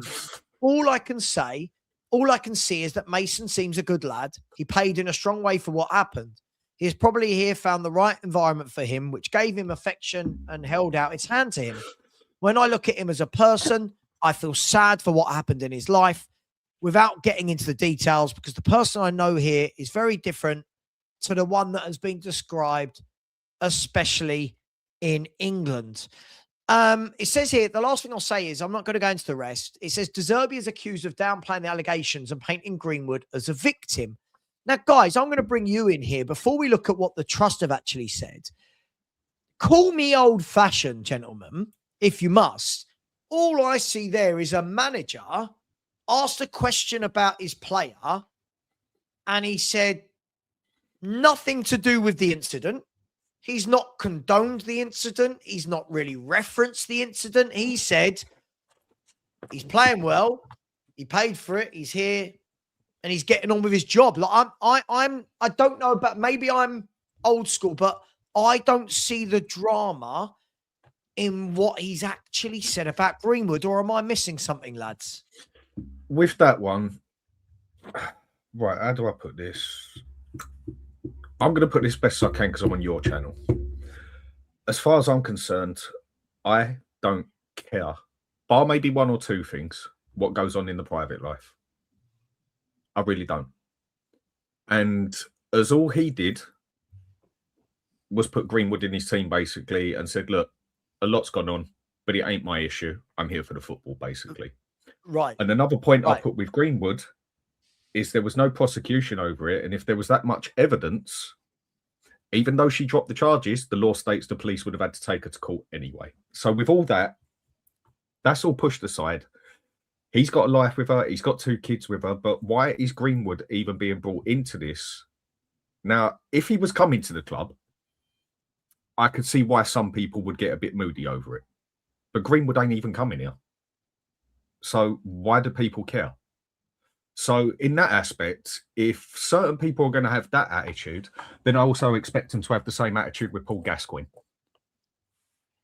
But they won't, because it doesn't suit their political... People are just using this as a way to get their politics involved into the football side of it, is how I see it. I honestly don't care. I don't care if this manager goes out and puts an Arsenal shirt on and goes to the next Arsenal game. As long as he does his job at Tottenham, that's all I'm bothered about personally. I don't care whether the player goes and does what he does out with his friends, whatever, and that, and has a good night out. Don't need to go into detail about that one. As long as he plays football on the pitch, I couldn't care less. And for the fact of that he had him in his team, so what? Who cares? What has that actually got to do with anybody? And what has that actually got to do with Tottenham and him coming to Tottenham? So if people are going to have that attitude that he spoke and had Greenwood in his team, who wasn't done for anything, but there was definitely an issue there, and they don't like people even talking to people like Greenwood, then Spurs supporters with that attitude, I expect them to turn around and have that attitude with Paul Gascoigne that he should never be picked in our top 11 and everything else for the things he done with his missus. That's just why I see that one. It's an interesting one, Maz, isn't it? Because I agree with what Dan said there is, look, I don't really want to go into the incident of it, right? Because that's not my remit here, right? My remit is football.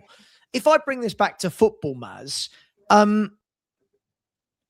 one, Mason Greenwood, as far as I'm aware, isn't linked with Tottenham Hotspur, right? We're just talking about his ex-boss. 2, the comments that De Zerbi's made about Mason Greenwood, I would expect any manager to make. They're quite professional, non-committal comments, really, that are, yeah, he's a good lad. He's getting on with his job. I'm happy with him. Why the drama, Maz? And isn't it a shame that we have to start off with a new manager with fan groups already wanting his dismissal?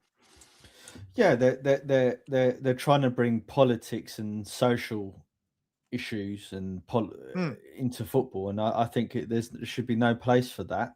That you know, and what De Zerbi said is what you would expect any good manager to say about a player that hasn't been found guilty, regardless of whether he's done it or not, right? And he needs him to play for his team and make his team successful. And what did he actually say that's controversial? You know, you see it in life, you know, lots of people make mistakes, and you get a family member coming out and said, oh, he was a good boy. I never saw that coming, as to what happened. And everyone accepts it. They don't blame the family for the crime, do they? So why are they blaming a person that isn't involved in it, right? That has nothing to do with it, and that has to, under his, he's contracted to manage the player and pick a football team, and he just so happens to be at the club that he's managing at. It's so I Maz, don't if really have I anything. hit my wife, don't worry, she would beat the shit out of me. By the way, let's just So would mine. I'll be dead. I'll Right, never she be on beat here the shit out of me. again. Right, my wife's from South London. She's having none of that. Right, but if I beat my wife, right, and everyone found out, but my boss gave me a promotion 3 years later. Do you know what I mean? Like if my boss gave me a promotion 3 years later, that doesn't mean the act I did was right. But what has that then 3 years later? Well, it's good. He's But just my employer.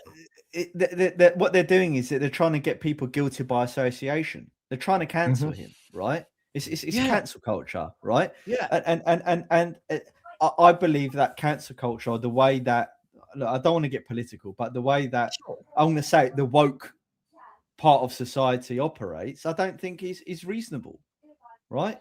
I don't subscribe to that type of culture. You know, I think we're all equal. You know, under the law, we're you know, you judge people by their content of the character, not, you know, not the color of their skin, right? And someone like De Zerbi, it's nothing to do with him. He's being professional and he's talking about one of his players, right? And I'm even more galvanized now to back De Zerbi because those groups are going against him. Yeah, because I don't agree with those groups as well. Don't bring your politics and your personal stuff into Tottenham Hotspur and into football. It's nothing to do with. But Maz, I would understand, right? If De Zerbi had given a press conference and said, "No, I don't think it was wrong what he did," or don't worry about what he did, or De Zerbi's not mentioned it. De Zerbi's just said literally after he's left Man United, he's found a home. He's a good lad from what I've seen here. And he's played football. These lot are making it sound like De Zerbi said, she made it all up. Or I agree with you, Sava. Crazy. I think what Dan said and what you said spot on. I don't really have anything much else to add to it. I just think it's farcical. It's farcical. You know, look, why are they trying to cancel him? He's a football manager, for crying out loud. He's not done anything wrong. Look, let me just read. Now, this is really small, but I just want to read. I'll read what it says to people. I'm going to rattle through this quickly because there's some bits in here which I think, actually, I don't need to be on the screen to read that. You won't see it anyway. I feel like there's a lot of people that in this trust that are making out something happened that didn't. It says, we note the club's announcement of Roberto De Zerbi as manager. Whilst we recognise the limited pool of managers with recent Premier League experience and the need to act with urgency as Spurs face the prospect of relegation, this appointment raises serious and far-reaching concerns, and many fans have been in touch with us to urge us to communicate the strength of feeling.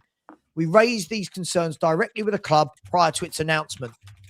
The club has previously committed to challenging instances of violence against women and girls and acting with integrity and upholding its values. Now, this is the bit I wanted to read. This is the last paragraph I'm going to read. It says, De Zerbi's comments about Mason Greenwood were unnecessary, ill-judged and deeply offensive to a significant number of supporters, and without doubt will have left victims of male violence alarmed. We believe these statements left unchecked will create a divide among supporters at a time when we all need to be pulling together to back the team. It's concerning that the club would put us in this position right when the team needs the fans most. Fans are rallying behind the Altogether Always initiative, and this appointment places heavy strain on that. They go on to say that they'll no longer be attending games, that this goes against everything ethical that Spurs should stand for. Guys, I don't want to labour this point, but I really don't think he said any of the things they're saying. Did Greenwood, I'm not defending him because I don't know the what he was accused of or the circuit that well. I'm not that interested in it. But I'm going to ask a very simple question. Did Greenwood get prosecuted? And was he right? And was the prosecution successful? No, what happened was allegations were made. And the reason it's getting spoke about is because people are mentioning it because it's one part that leads to the other. Basically, what it was, he got allegations put towards him, and she gave statements, and there was video links, sound basically recorded and that. And then a few things were checked up. She'd give the statements and that, and then she dropped the charges. But the way the law works in England, and the reason I know this is because I had a close friend of mine try and do himself because of allegations that were made to him, purely allegations, and it was proven, and someone just got a tap on the hand and told not to do it again. Why someone else nearly lost their life. This is why I'm quite defensive on this. And she dropped the charges. The father got involved, everything else. It got dropped. But the law states that anything to do with domestic violence, any sort of allegation like this and that, the police, if there is enough evidence, have to pursue it with or without her. So for me, it goes a bit deeper than just the shallow side people want to look at. I'm not making him innocent. I'm not making him guilty. No, my fact is that there's always two sides to a story, and people only like to hear one side. And when it comes down to the crunch, what the hell has it got to do with this manager who just basically gave quite a respectable answer, didn't defend him, didn't not defend him? What I was going to say is there was allegations, there was allegations made. Nothing's come of it, right? I'm not saying he's innocent or guilty. No, we don't know the story. Him, but as far as I'm aware, you are innocent until proven guilty, right? So, and that's how the law of this land and most Western countries operates, right? But people are just doing this, Maz, for the political side. Why the hell? Exactly. The only reason Greenwood's even getting mentioned is because of what the trust and the woke side, whatever you want to call them, they brought him into it. It's not us who started a conversation over it, whatever else. We're just basically replying and giving an opinion on what we've seen other people say. They're the ones who actually brought Greenwood into this because the manager spoke to him and everything else. No one else actually brought him into it. It's like that side that wanted to push him into it because the manager like I said, I'm not here to condone or try and go into the legal side. And there's Reigns chiming in saying CPS never proceeded to take Greenwood to court. She was released with an NFL. And look, in a way, I'm just not interested in all of that. All I'm saying is I see it very simply, right? I don't want to bring politics into this, and I'm trying to avoid hard not to do that. So I'm trying to be very careful what I say. But keeping his football, he hasn't been convicted. He's still playing football. Therefore, De Zerbi done the professional thing, spoke about his knowledge of the player from his personal point of view, and he carries on with the job. I don't understand why all the trusts and everything are trying to cancel him, and they're concerned about De Zerbi like he's the one who's perpetrated the crime. It's nuts. Yeah, and it wouldn't have even got mentioned here or anywhere else if they wouldn't have brought the whole thing into it, basically. Yeah, and he hasn't, like Sava said, he hasn't even said anything bad. He hasn't said anything. So he actually dealt with it quite professionally in what he said. He didn't necessarily defend him. He didn't necessarily attack him. He actually dealt with it quite well to what other people could have on a spur of the moment situation like that, not knowing what to say. It's the other side that have wanted to bring all this into it. Do you know the funny thing for me is, and we'll move on from this and back to the football in a minute. I just thought it was really interesting that on a day when most fans are going to go, good appointment, we've got people trying to find non-football related things to go at him with. Mm-hmm. When I first started reading into it, Dan, because listen, when someone said, did you hear De Zerbi's comments a few weeks back? I thought, no, I don't really care about the Mason Greenwood thing, right? Like it was years ago. I felt like this was done to death years ago. It was only yesterday when I saw that they made the complaint, I went and looked at the transcript of what De Zerbi said, and I'm reading through it going, right, I'm waiting for the bomber, as the kids call it, right? I'm waiting for that one sentence where De Zerbi said something that everyone should be offended by. And I'm like, no, he's not done anything. And it's the same as, it's like, when fans expect a manager's going to come out and call their players shit, like, if a manager's asked about for example, a manager's asked about Jed Spence, they go, see, De Zerbi said Jed Spence is a top fullback. Well, yeah, because Jed Spence isn't. The manager's not going to come out and go, Jed Spence, God, he's shit. Do you know what I mean? Like, what are we doing here? Like, what are we doing? Exactly. Oh, it's ridiculous. Why do the politics have to get bloody brought into it? You know, I mean, again, the last I say of it is the only reason it's even getting spoke about and mentioned is because they said that is why they've got a problem with bloody De Zerbi. Just get on with it. It's football. I'm going to say it. Spurs Digest in your chat. He's exactly the reason why, right? I said the word woke. He's saying he's calling me disgusting. He's calling Dan disgusting, right? Because we're defending, the allegation of made against Greenwood, and we haven't done anything of the sort. We're not even interested in what's happened, right? I don't care about what he has or hasn't done. All I care about, right, is the manager and the football side of things, right? And he hasn't said anything that any other manager wouldn't have said. He's been professional in that respect. Until someone gets convicted, right, and gets found guilty, right, then we can talk about it. And he's not even bloody coming to the club, so why do they actually care that the manager spoke to him? Exactly. That's the bit I don't get. Nonsense. It's like guilty by association. Oh, you're with that group, so therefore we're going to try and cancel. That's you. no different to Just basically nonsense. going out with your mates down the pub. You know what a few mates are getting up to in the toilet, whatever, and that you're just having your drink and everything, but because you're with them, you're put on the same label as them. That's just what people like to do. Nonsense. Leave them to it. I really couldn't care less. The manager's done nothing wrong. He hasn't been involved in nothing. He weren't going to the toilet doing his bit with others, whatever way you want me to put it. Just get on with it. We've got the bloody manager now. Have some hope in him. And why do you have to bring the political crap into it, basically? Yeah. So anyway, look, we'll move on from that. I just find it really poor timing from the. If I'm honest, there are always going to be people that agree with the trust. I think it's really poor timing.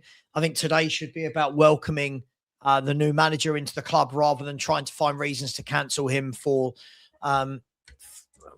Well, I would say backing the player up. I don't even think he did. I think he just said, anyway, it is what it is, right? It is what it is. Anyway, back to football, because that's what we should be worried about as football fans. Let's bring this back to that bit of grass with those men and their sexy legs running around that pitch, kicking a ball in between two white posts. That's what it's all about, gentlemen.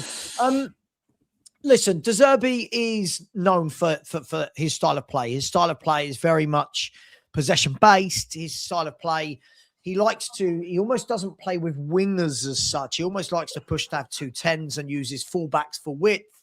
He has his goalkeeper almost acting as a centre-half, so that means the goalkeeper needs to be good on the ball.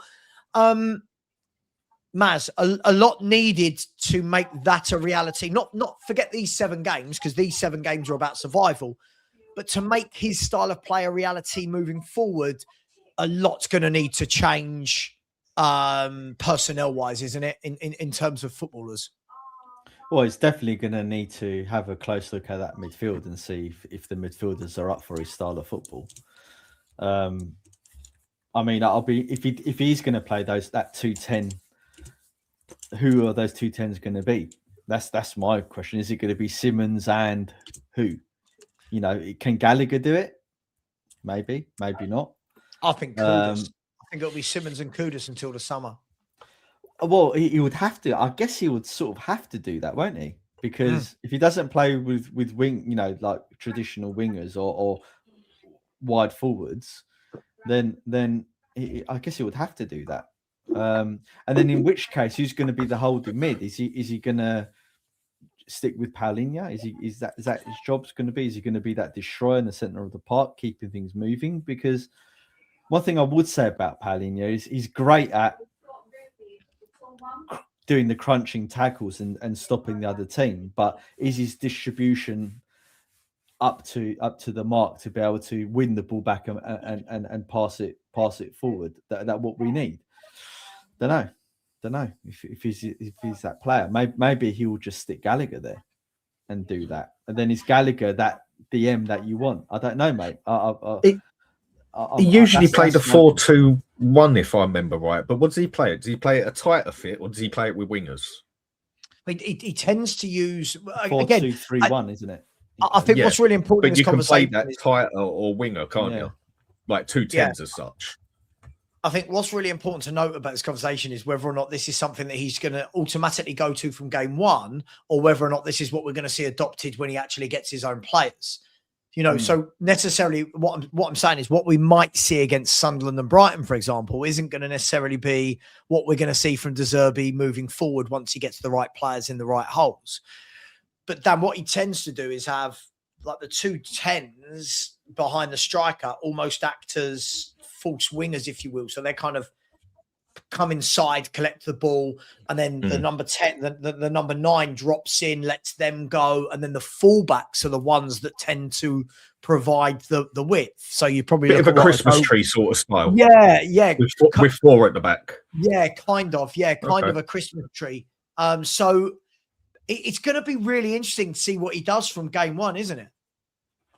I think it is going to be interesting because he also does a 3-4-3 as well, doesn't he? When at times he does switch to 3-4-3, and whether or not he does that at Spurs, it will be really interesting to see, because then he can utilize maybe Porro and Spence a bit better, or Dogie. I should hope so. I don't know, mate. To be honest with you, that's what I'm interested to find out. What I do know is this: he needs new forwards, and he needs to address that left midfield role somehow, because I can't see Tell working in his system, albeit Tell does run around a lot, but I don't think Tell's got the technical quality that De Zerbi likes in his players. He's going to need to get rid of Sarr, because Sarr doesn't have the technical ability. Again, De Zerbi's teams, he loves technical ability and people that can pass well and move the ball well. So we've instantly got a lot of problems around the pitch because we haven't got a lot of players that are good at passing. And that needs to be addressed. I saw in the comments that people saying, "Oh, Gallagher can't pass." No, Gallagher can pass. He just hasn't been able to do that at Tottenham very well because of the shit show we are in as a club. De Zerbi might change that, and Gallagher might come good under De Zerbi. And I do think Gallagher's a good player that can come good. So I've got faith that Gallagher will flourish under someone like De Zerbi, to be honest with you. Do you know what's funny, Maz? It's interesting you say that, because I was watching a show earlier today and I saw loads of people in the chat talking about Gallagher can't pass, Gallagher hasn't got a good first touch, he can't control the ball. And I was looking back at some of the data from his last year at Chelsea, and he was like top of nearly all of these charts in the Premier League for controlling the ball in tight spaces, passes into the final third, creating chances. I feel like people are not judging him on what he's done. I think they're judging him on the shit show that he's walked into, him not being given a set position. I'm guilty of that. I haven't been impressed with Gallagher, but I've always said, but I know that Gallagher was a good player at Crystal Palace and Chelsea. Sure. So it's Tottenham. That's the problem in this case. I would have hoped that Gallagher could raise his level and the team around him, but who can when we're just such a shit show at this club? So I'm not going to write him off just based on what I've seen under the end of days of Frank and Tudor. That's just not fair, to be honest with you. Yeah, I agree. Look, I think as well, what we've got to understand is even teams that play nice technical football and keep ball possession, you still got to have runners. You've still got to have workhorses. You've still got to have people that get up and back. Not everyone can sit in midfield and do what Rodri does. You know what I mean? You've got to have people that run and people that move.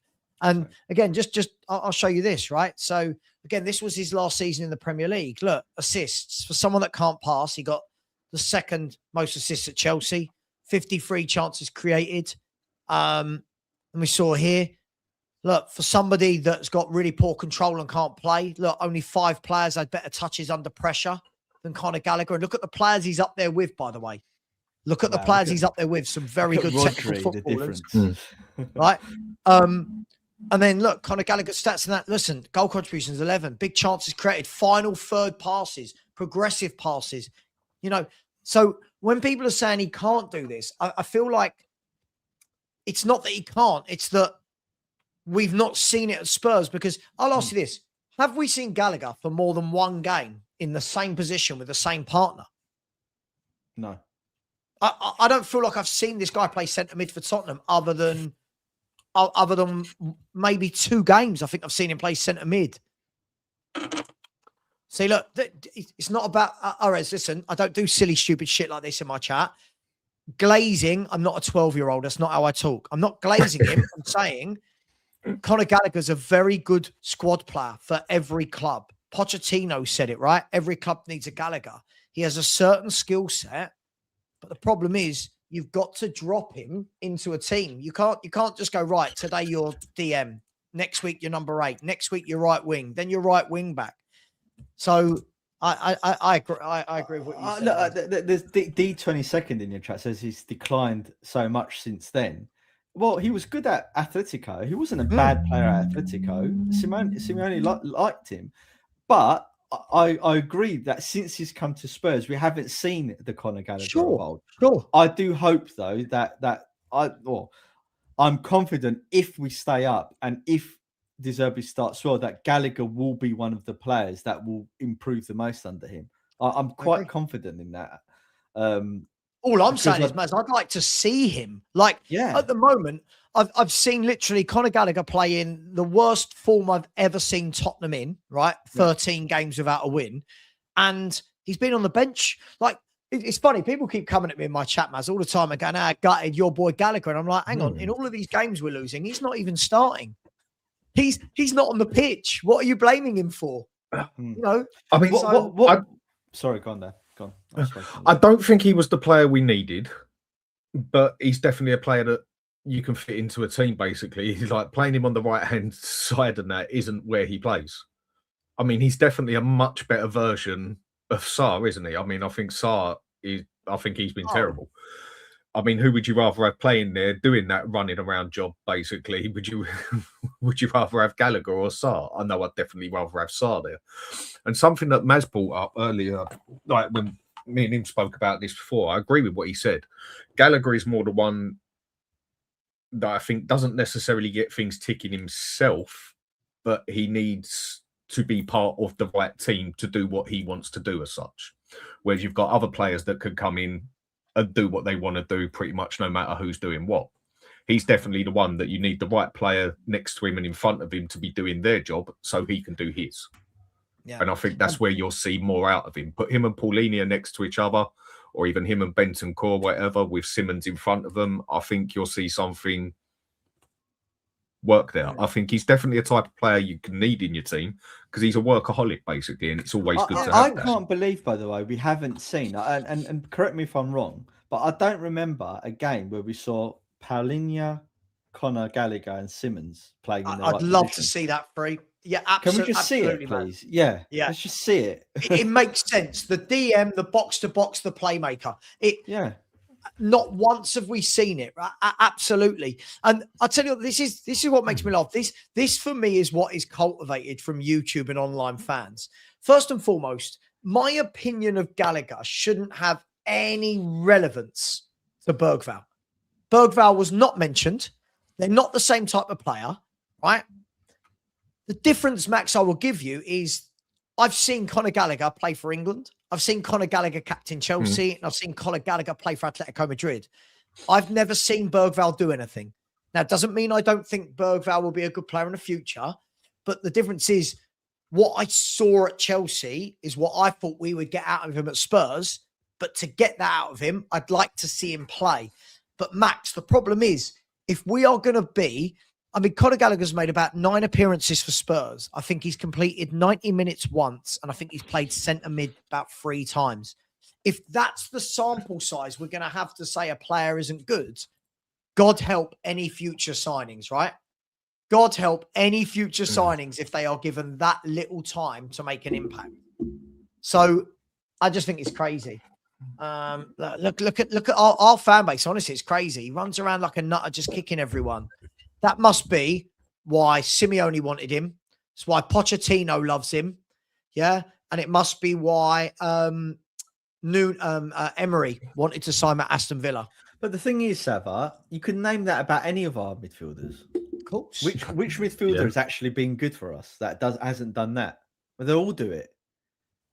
So he's a good completely player. agree. I don't think he's nothing spectacular or special, but I think he is a solid player that is good to have in your first 11. Personally, Agreed, Dan. he's not a very.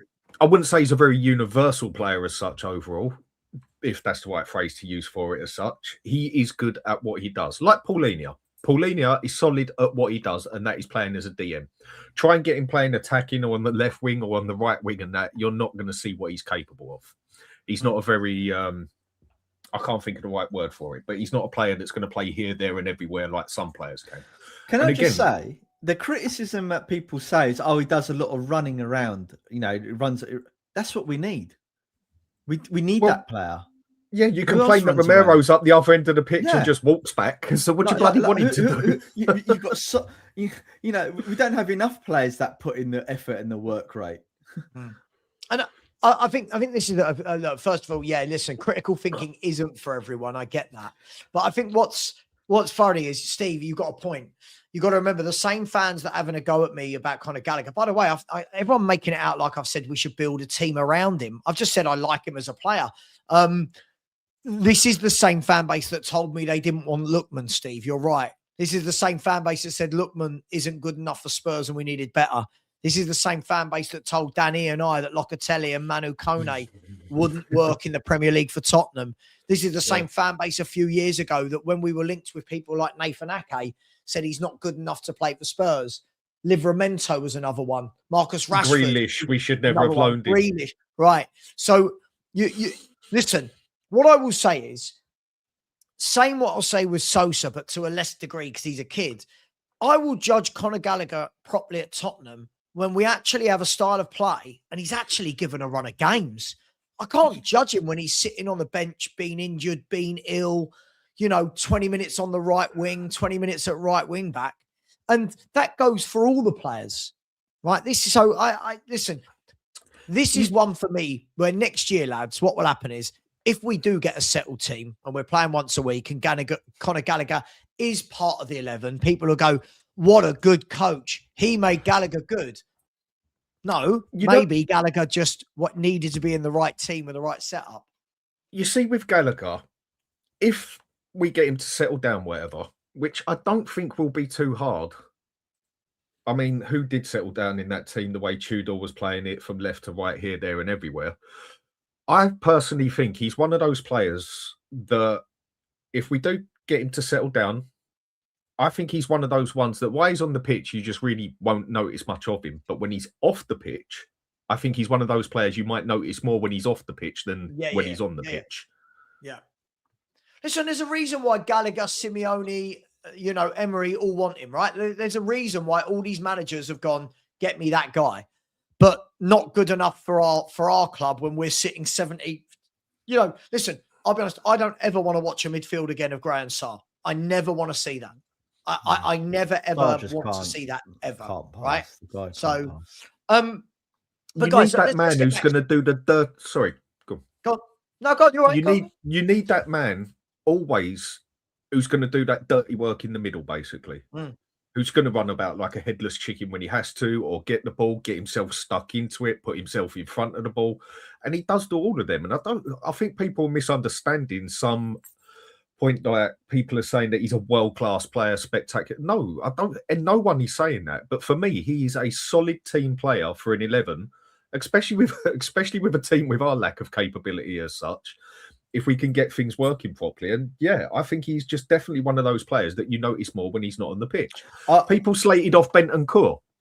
Now, I know he's not everyone's ideal player and everything, but yeah, didn't we notice when he's not on the pitch alongside Paulinho? We were playing someone else next to him. Does well in the De Zerbi system because he's technically good on the ball, like as in with his feet. Do you know what I find funny about this, lads? And again, we're going slightly left field here, but hey, it's YouTube. We've all been here before. I'm seeing like Basuma gets absolutely slated by this fan base, right? Gallagher is, right? Bentancur, right? Paulinho does. I'm currently watching a midfielder, Sarr and Gray, and a Spurs team that hasn't won a game for months and months and months and months in the league. Yeah. Like, I would understand if Sarr and Gray had come in above those players, right? And Spurs had won 3 or 4 Premier League games in the last 10, I'd go, fair enough. But we're not winning games.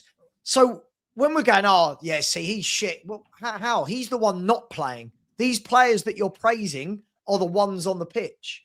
Like Kudus. Yesterday, someone, Kudus don't do a lot. Kudus this. I'm like, you do realise more than everyone else. Since Kudus came out the 11, Spurs have not won a game in the league. No. Don't know if you guys knew that we've not won a league game without Kudus. Well, I'm going to be honest. When was the last time we won? I don't even remember. 28th of December. Really? Yeah. we haven't won this year in the league. What game was that? I'm being serious. I actually genuinely don't remember. Brentford at home. Brentford. Oh yeah, No, Palace away. We snatched a 1-0, didn't we? Well, that's why I don't remember it then. we snatched a 1-0 at Palace. But I do truly find it funny. Like, and talking about Kudus, by the way, guys, it came out today that someone sent to me the Ornstein post from 2 years back when De Zerbi tried to sign Kudus at Brighton. So that's a good sign for us, right? That he wanted him at Brighton. He was going to make him Brighton's highest ever transfer fee back then. So that's somebody that I think could really thrive under the attacking nature of a De Zerbi, right? And how excited are you guys to get Mo Kudus back into the fold? Oh, so mate. I believe it could be soon. Yeah, we need that other outlet other than Simmons when Simmons plays for like 20 minutes. But you need that other outlet because we just don't have anyone going forward. Definitely. It's funny seeing everyone like gas up Tell because Tell done a couple of runs with no output, right? And everyone's like, oh, at least he's trying and everything. But Kudus is just levels above any of our attacking players currently. Levels above massively. The only thing with him is I just think he looks for that perfect pass a bit too much sometimes. Bit like Romero does. Not as bad as Romero, but I think there's been a fair few times where I've seen him where he could have put the easy ball in for someone else to carry it on. But I think he looks for that perfect pass a little bit too much, but I'm not complaining that he's coming back to the team in any means or manner. The other bit that's going to interest me is Simmons. There's been two managers now back to back that have left him out quite a lot out of the games. So I'm going to be interested to see with what De Zerbi thinks of him. If De Zerbi starts leaving him out for a consistent amount of games, like say 3 games, whatever, and that, is that now telling us something? I don't know. I don't think he will. I don't think he will, Dan, because I don't think he will. I think De Zerbi values goals and assists more than anything else. I think he realizes you need to attack to win games. And I'll be honest, listen, I wasn't a Tudor fan really anyway, but that decision to leave him out at home against Forest in a must-win game after he just had a brilliant game against Atleti, you just looked at it and went, mate, what are you doing? Again, that's not revisionism that Xavi's had some sort of... But we sort of knew he was going to do that. That's what everyone was worried about. I remember you talking about it like before we were playing the game. Like if he had any bollocks about him, he would play our best players for that Nottingham Forest game. Why didn't he play Paulinho? Why didn't he play Conor Gallagher? Why didn't he play Simmons? He should have played those players.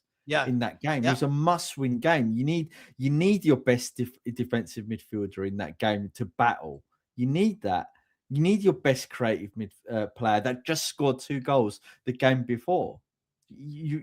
And he didn't. He went with this Sarr Gray thing just because they had a decent game. I mean, don't get me wrong. It's great that they put in a shift, right?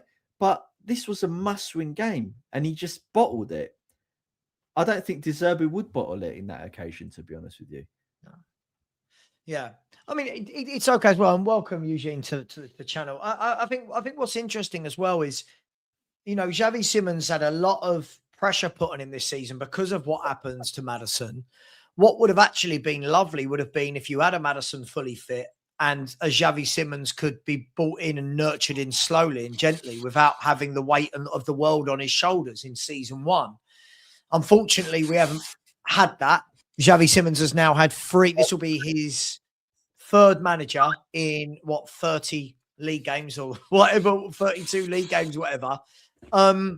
but I feel he's more somebody that next year we say, right, let's see what you're made of. You've had a year. What's that? You know, you've had a year. You've got used to the league now. You've had a full summer with the football club that you didn't get last year. But usually, let me start with you. Simmons has got to play, hasn't he? In terms of a club that lack creativity, hasn't he? Has he got to start? Before I go on that, right? Big up to all you guys, right, in the chats and all that. Big up Sava, Mass, long time no see. Dan, good evening. Just 2 days ago. Good evening to all you guys. Please don't forget, right? Good evening, good morning, good afternoon to wherever you are around the world. Like I'm in Malaysia now. It's going to be like 1 a.m. soon. I was supposed to hop on earlier. This is a real life incident, right? Apart from football, guys. Imagine this. I was just about to hop on, right, to your show. Remember I sent you the message? I heard a bell ringing. Guys, the above floor, right? 4 apartments from me was burning down. In real life. Guys. That's why I was Do you live in the same block as the Tottenham Hotspur Supporters Trust? Nah. Those guys ain't worth my time, bro. Yeah. Well, no, glad you're okay anyway. Yeah, that's why. If not, I wouldn't even be on the show now, right? So the fire's been put out. I think the alarm bells has gone off because I'm in my room. It's quite insulated, so we don't hear the bells. That's life, guys. You know what I'm saying? That is life. Right? Yeah, that's life, guys. Yeah, that's life. And the worst part is that as a football club, right? Apart before we go to the Xavi thing, right? At this moment in time, right? Deep down inside, I want us to survive. So if De Zerbi is the manager, he is the manager. I'll give him my support to the end of his tenure. It could be quick. We never know. 3 games in a row, he loses, he gets sacked too. But nah, £60 million, 5-year contract, guys. Yeah, it is what it is. Xavi, very simple.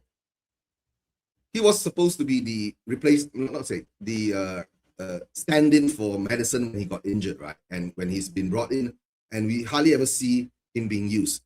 A lot of us understand that maybe he's adapting to the Premier League. He's trying to get used to the physicality and all that. But like you were saying before that, right? Even under Frank, he was, not even used as we thought he could be used as. And under Tudor, even less, apart from 1 or 2 European games, right? So that is another conundrum. That leaves us, why do we buy players? And now, it goes back even further. I think that has turned into a certain kind of repetition kind of culture in Spurs.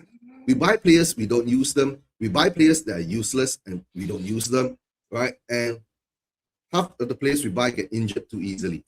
Have you not noticed in this, I think 5-6 years, any of our players come in, they get injured too easily. I don't know. People are saying, could it be the pitch? Could it be the curse that's been put on Spurs, right? That, I don't know, that some gypsy curse and all that. But it comes down to now. It doesn't matter what happens, right? As a Spurs fan base, we should all get together and support what is put in front of us. That's all I can say for now. As for Xavi, I hope De Zerbi will find a way to use him properly, right? That's the most important thing. The managers that we brought in, we've seen them use the players that he's been given, right? Not correctly, not in the proper positions, off one step, not instructed to do the things they're supposed to do. And the worst part is, I think De Zerbi, when he comes in, right, the first thing he needs to get, right, is to get these players to be able to pass to each other, 5 yards out by not being intercepted, lose the ball, and all that. If we can do that, we are starting to build again. If not, I don't know, guys. Like you say, like we all know, right? If West Ham beats Wolves, the pressure is going to mount. Oh, massive. Massive. Yeah. Well, look, Yeah, let's just on the Xavi point, guys. I think this is a really good point that Glenn's made. I do think that a lot is made of playmakers, but playmakers are effective if those around them are good, right? And I think there's a lot to be said for that, right? We can say, yeah, Tudor didn't play him a lot and Frank didn't, but there's a reason Tudor and Frank aren't here. What they were doing wasn't working, right? So we can't say, well, they left him out and it worked. He said Xavi's a playmaker. A playmaker is only effective if the players around him move into the dangerous spaces. You don't see our forwards making good runs. Maz, If I put Xavi and now I've got Kudus on the right, I've got Lookman on the left, and I've got, I don't know, Igor Thiago up front and a ball playing midfielder behind him, suddenly, how different does that look as opposed to I've got Tell on the left, no one on the right, Richarlison up top? It changes things, right? Well, you've got much better technical players who are much more intelligent footballers as well. And in a De Zerbi system with, you know, the pace that he likes to play the game and the passing that he requires of all the players to do, you're instantly going to get better results. The problem that I see Xavi have is he gets the ball, he drives with the ball, and he's got no options because none of the forward players are making the right type of runs for him to do what he needs to do. And it's not just Xavi. Do you remember when Maddison had the same problem? How many times did Maddison under Ange get the ball, look up, and he'll be like this every time he got the ball because no one was running? Yep. Same thing. So you need better quality players out there. So with the system you just described in the players, it'll be a massive difference. Massive. It's happened quite a few times with Simmons, hasn't it? Where you've seen him actually beat his man once or twice, and then the wingers, or if that's what they're meant to be, are behind him, and there's no bloody striker in front of him. He's standing next to him. It's happened a few times. It's a combination of bad managers, right, and bad players, and you stick those two things together, then you get a play like Xavi, and you're like, oh, see, I actually think he's been decent for us. Like, I know a lot of players, people have been like, oh, I don't think he's been very good for Spurs. I think under the circumstances, I've seen enough of him to think, you know what, he's actually a good player.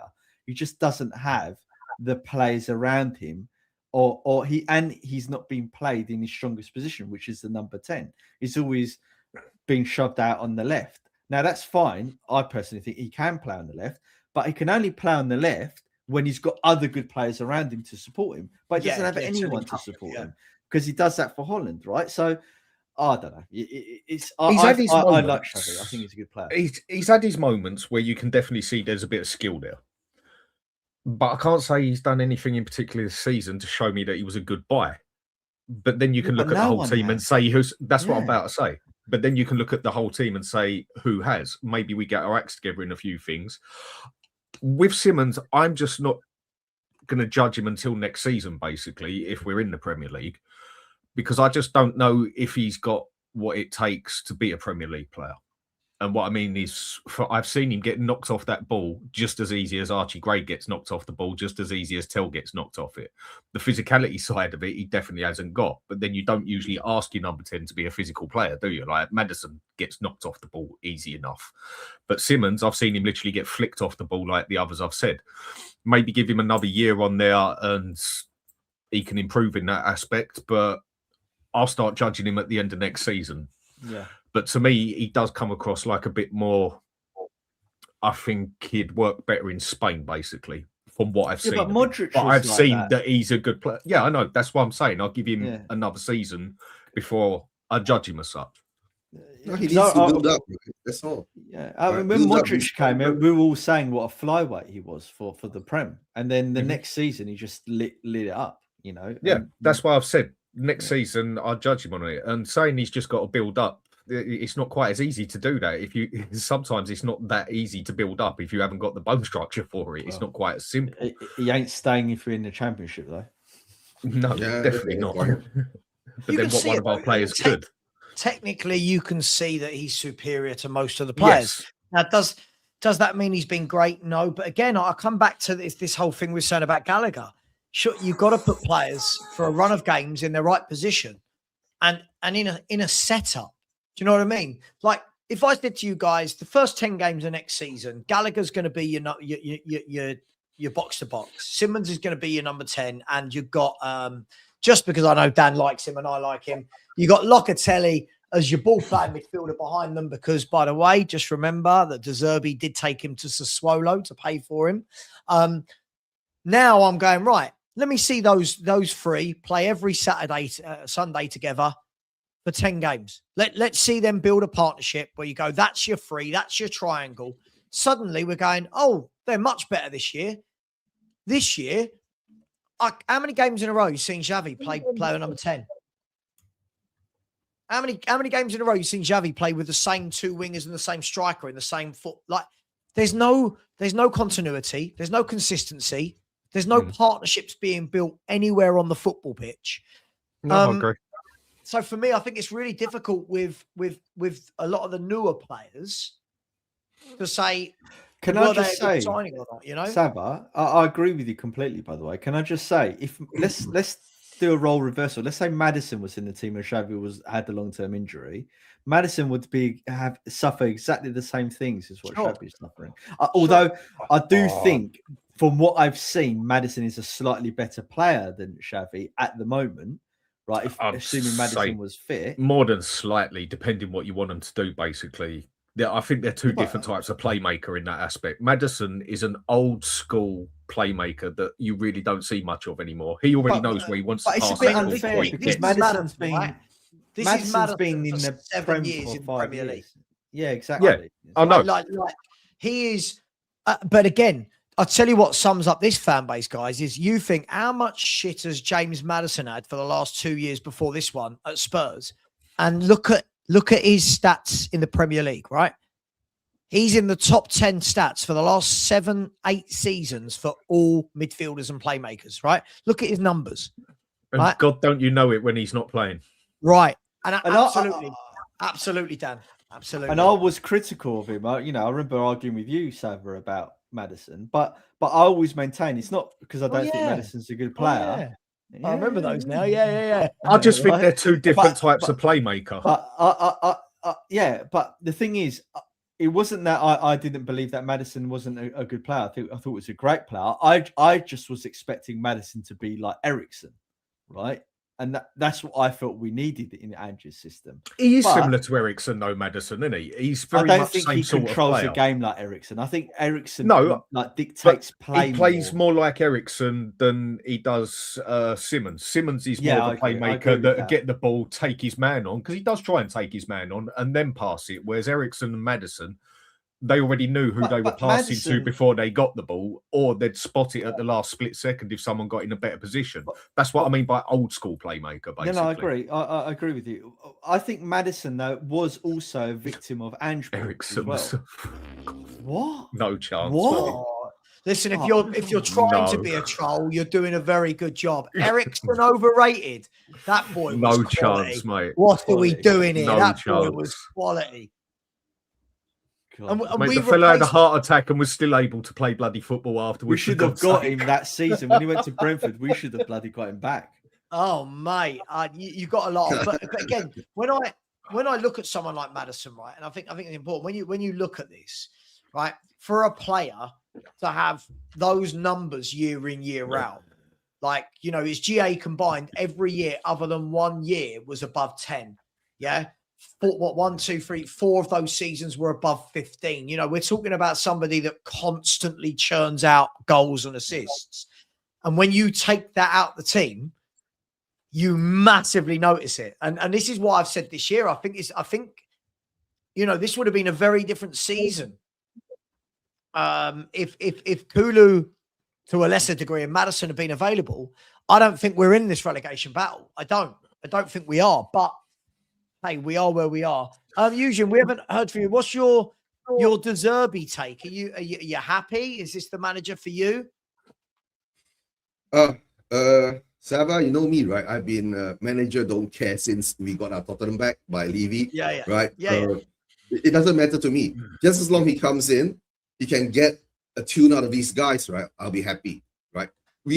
For me now, what I'm looking forward to now, the first thing that is the relegation battle.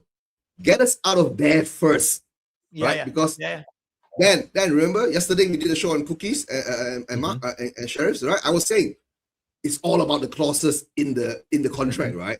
It must have those clauses. So now I think there is a rumor out there that there is a relegation clause where it states that he doesn't have to stay if he doesn't want to, if we get relegated. Right, but I've heard both sides, though, Eugene. No, I've he heard hasn't. he He hasn't got a clause. Yeah, he hasn't got a clause, Eugene. No, okay, that means that he doesn't have a clause about relegation. So that means if he wants to leave, right, they can't hold on. They can't hold him to it. You get what I'm saying?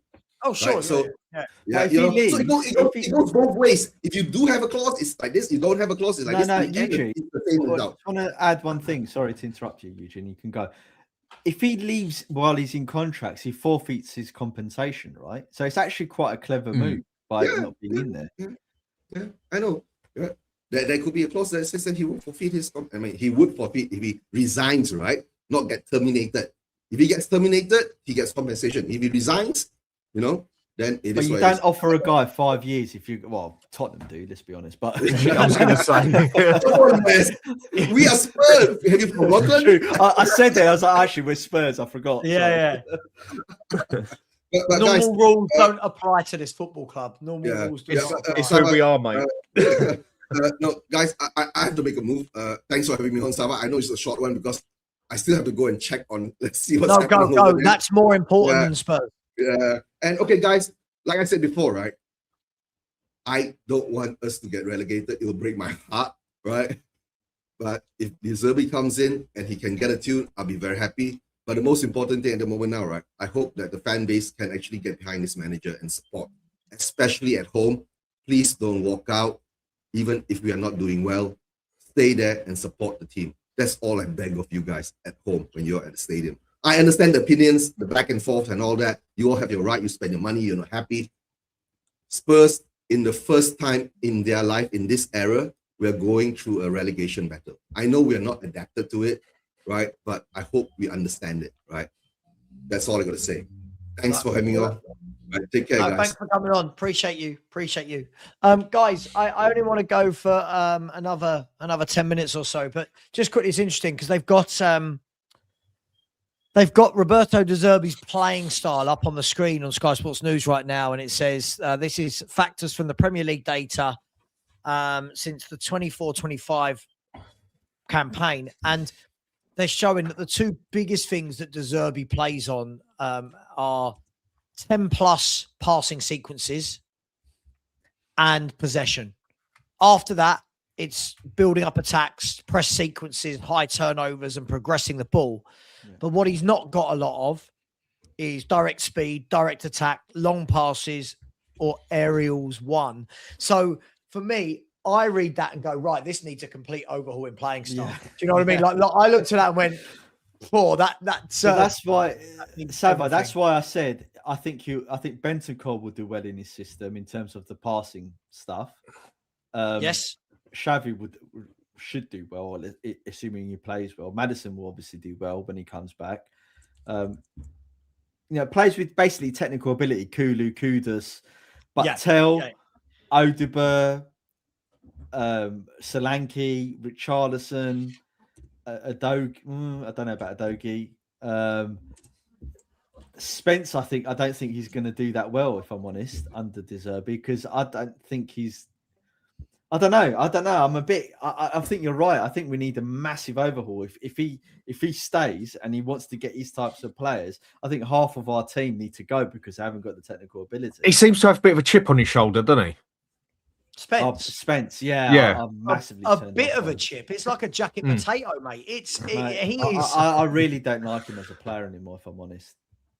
I think Spence is one of those ones, Maz. I don't know if you guys agree. I think he came in after, there was a number of years of will he be a Spurs player, won't he? He's out on loan here, then he's out on loan there, Italy, France. Thought he came in and did well. And immediately we put him from doing well to this is the greatest defender we've ever seen in our lives. He should be captain. He's the best player in the country. Get him in the England team. For me, I would describe him as lackadaisical. I would say that there's ability there, but I think when he plays to his own rhythm. That's okay if you're Dimitar Berbatov and you've got all the skill in the world at the top of the pitch. When you are doing it at left back or right back and you are turning into trouble and lackadaisical passes, that puts you in trouble. I think he's okay. I'd land him as a 6-7 out of 10 player each week. That's me. I don't know about you guys. Yeah, I can't disagree with what you said. I don't know if it's lackadaisical.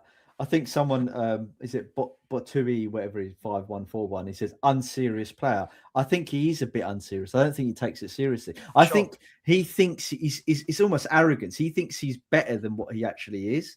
Therefore, he sort of tries when he wants to try for his own sake, not for the team's sake. That's the impression I get of him. But I agree with you. He's a good player, but I just don't like his attitude. I just don't think he's a good team player. You could say the same with Romero as well, then, in the aspect of... I fully agree with you. He seems to play when he wants to play. And we all know on his day, he's as good as most out there, but he just has lack of those days. And he only seems to ever put the effort in when he can actually be bothered. There's games where Spence looks good, There's no denying it. The Spence looks good. Yeah. But he needs to sort of have someone to humble him and harness his arrogance to make him improve, if you get what I mean. Someone says, Phil Coys, arrogance is good in the right way. Yeah, you're right. Arrogance is good in the right way, but arrogance and confidence, like Zlatan's arrogance, right? Like, but that arrogance forces Zlatan to be the fittest player on the pitch, to do martial arts, to train 10 hours a day. Do you see what I mean? Like, does Spence do that? Don't know about that. The arrogance. Look, one of the greatest players that's ever played the game, Cristiano Ronaldo. How arrogant is that man? But he has it in a good way. He's still going right now. His arrogance is, I must get the first man to get to 1,000 goals. I must play at the most World Cups. I must score. There's a huge difference. I think you're absolutely spot on, Maz. He always had the attitude of he can do better. Yes. He was never satisfied with himself. He always wanted to go that step further if he possibly could. And again, there's a very thin line between arrogance and confidence. Can I ask you guys, was Van Hecker at Brighton? Did De Zerbi bring him in? Does anyone know? Because that is the centre half that I want Spurs to get to play the De Zerbi way. Every time I watch Brighton, I look at Van Hecker and I go, good player, does his job, comfortable on the ball. I don't see him rash. I don't see him, trying to play at right wing like Romero. That's the sort of player I'd like Spurs to get to. But I just wondered whether or not get Nottingham Forest relegated and go get me Milenkovic. Yeah, but see, but the difference with Milenkovic is Milenkovic going to be the right fit for De Zerbi. Fair enough. I think Van Hick. I love Milenkovic, Dan. I love him. I think he's great. But De Zerbi plays where his centre halves go and push up while the goal. Yeah, Milenkovic isn't a push up. Milenkovic isn't a push. He's an old school centre. I think he did bring in Van Hick. I'm just looking at previous De Zerbi teams. So I think he did bring him in. I'm gonna try and do a little bit of research on that. Let's ask chat GPT. Who signed? What's his name? Van Hecker. At Brighton. Yeah, just because I'm just looking at it, right? I was watching earlier and I saw people saying, Romero and Van de Ven, can De Zerbi get a tune out of them? And, I don't know. He signed, Potter was the manager and Ashworth was the technical director. Ah, right. Okay. Fair enough. But I'm almost bored. I don't know about you guys. The last thing I'm going to talk about before I wrap up the show. I'm almost bored of this whole Romero and Van de Ven under the next manager will be good. The next manager. They need to go. I really want to see something new. I don't know about you guys. I want to see a new team. I think I'm going to say this now. I think those two are probably the cause as to why we've had such bad seasons. I don't think they're a good influence on the dressing room. I really believe it. Maybe Romero's a lot more responsible than Van de Ven, right? But I think Romero and Van de Ven, they need to be moved on. If Van de Ven is the cause of the thing, and if he's unhappy and he's wanting to go, and because he's not signing a contract, is he? So if they need to go, they need to go. I'm going to reiterate this. I don't have any love for any of our players in our squad. I don't give a shit if any of them leave. Yeah, no, I can go with that. I mean, if I keep one or the other, I'd keep Van de Ven over Romero, more out of consistency sort of thing. But I think you were the one who actually brought it up first, Sava, in that aspect. And I agreed with you on that in the end of, Milenkovic, sorry. Van der Ven, Angie's way was perfect for him, basically, for what he has as a player. To come running back from the halfway line and save it. Yes, it injured him enough times, but it is definitely perfect for the skills he's got, basically, capability. But you always did ask, can he sit on a back three or a back four and stay back and defend solid? Or is he looking that much better than what he is purely because of his pace coming back and covering us like he did many a time? I think he's looked as a respectable defender at the back, but I don't think he's looked like nothing special. I don't think he's no 90 million player like other people. No, have I said. agree. He's not a 90 million pound, but I'm going to defend him. The whole team has been so woeful. It's a bit like Angie's second season, where the whole team was so woeful. It's really hard to know who the hell was good and who the hell was bad. Is it fair to judge was anyone, bad, basically? right? Sure. But we have seen Van der Ven now for 3 seasons. I do think he's a very good defender, and I do think some big club will buy him, and he'll go on and he'll become maybe a superstar. Is he going to be the best? Traits, though, Maz? I think as much as I completely agree with you. It's like I don't think we can judge players in this mess on a whole. But when I look at some of their traits, like I think centre forwards like running at Van der Ven. They don't want a foot race with him, but running at him, I think he looks his balance is. Yeah. Now I think. See, this is where I think that De Zerbi will buy smart. I think he'll look at people like Lacroix. See, I watch people like Lacroix. People won't ever mention his name. Watch him play for Palace. Does a great job. No nonsense, no frills. People like Van Hecker at Brighton. I think that's what De Zerbi will do. I think he will look for players that suit his mould rather than the name of the player. And I've got no problem with that if we can get it done right. And the problem is we haven't for years and years and years. But I'd love it. I'll be honest, Dan. I'd love it if the first thing he did was go out and try and get a Locatelli to control his midfield. I'd love imagine that. How good would that be? I think Locatelli. Do you remember when people didn't want him? I do. Do you remember when he was at, yes. and everyone was like, he's too slow and all that? Oh mate. And honestly, I think we could have actually got him because they made it clear as day he was for sale. No one else was putting in the bids for him at the time. I mean, in Italy, there isn't money to go around bar one team. And I think it was there and we could have got him. But who knows? We never went for him and that. But he was blatantly there for sale. And the amount of times I saw people saying he's not good enough, this and that. The only question I would have for him in the Premier League is his pace. He does lack pace. But then what he hasn't got in pace, he makes up for in everything else. Like a Michael Carrick sort of player, isn't he? Yeah. If you're clever, you don't need it. Sheringham didn't need pace. Yeah. I just, whenever I watch Juventus, everything goes through him. Like every single thing Juventus does, I go, oh, there's Locatelli. We need someone like that. But look, guys, I'm going to do, by the way, last thing I will say, and I will do the super chats and we'll end. A new goalkeeper is an absolute must for the way De Zerbi plays. It is a must. So for me, all I want to see this year is not a lot. I just want to see a new goalkeeper, 2 new fullbacks, 2 new centre halves, a couple of new midfielders, 2 new wingers and a striker. Other than that, I'm really comfortable with where this squad is at. Let me pick. Lots of people talking about James Garner. He seems to have been a player that's developed over time and getting a lot of plaudits now. Big up to Don Hotspur, who's been a member for 1 month. Big up to you. He said, same fans that went to Chris Brown don't want Roberto De Zerbi. Sure. I don't know if it is the same people, but sure. Look, I just think football's football and all the other stuff is the other stuff, right? Big up to you, my man. Big up to Molo29, who said, can we protest the Tottenham Hotspur Supporters Trust out first? And then Lang and Vinay, and then Enoch. Look, I just find it all a little bit just, you know, we seem to protest the wrong things at the wrong time. It's just hilarious. But hey, big up to Molo. Thank you for that. Big up to Tony Rodriguez. Very, very generous with a super chat. Thank you, mate. Said, for fuck's sake, he was a kid and they're still together with a kid.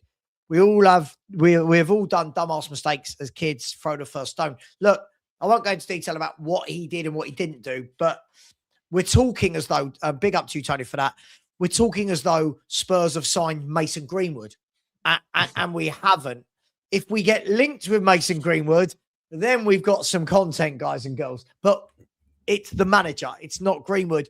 And big up once again to OK Jersey coming again. Get over there to OK Jersey for all the top World Cup kits, all the club kits, sporting clothes, really good stuff. Type in Sava for 8% off and get in your kits for you or your kids for the World Cup. Get them one kit for every team in the World Cup.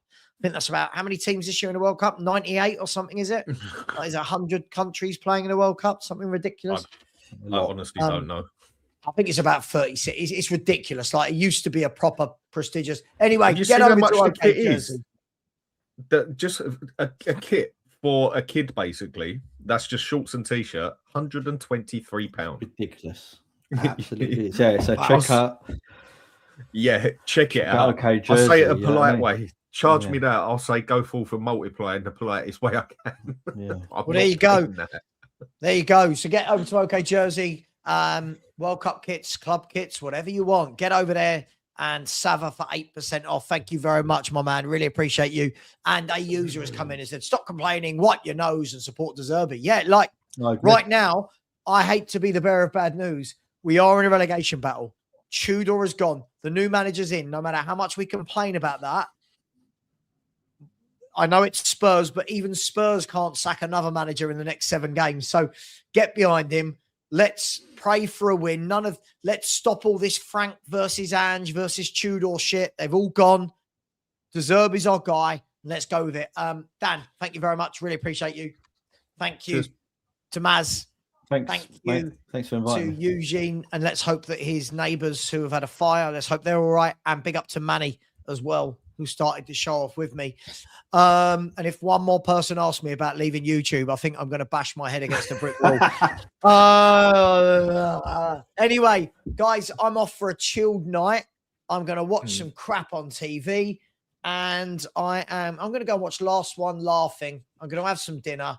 And then I'm going to go to bed. And then we'll do this all again in the morning. Much love, everyone. Take care. Take care, mate. As always, Enoch out. Come on, you Spurs. And welcome to Roberto De Zerbi.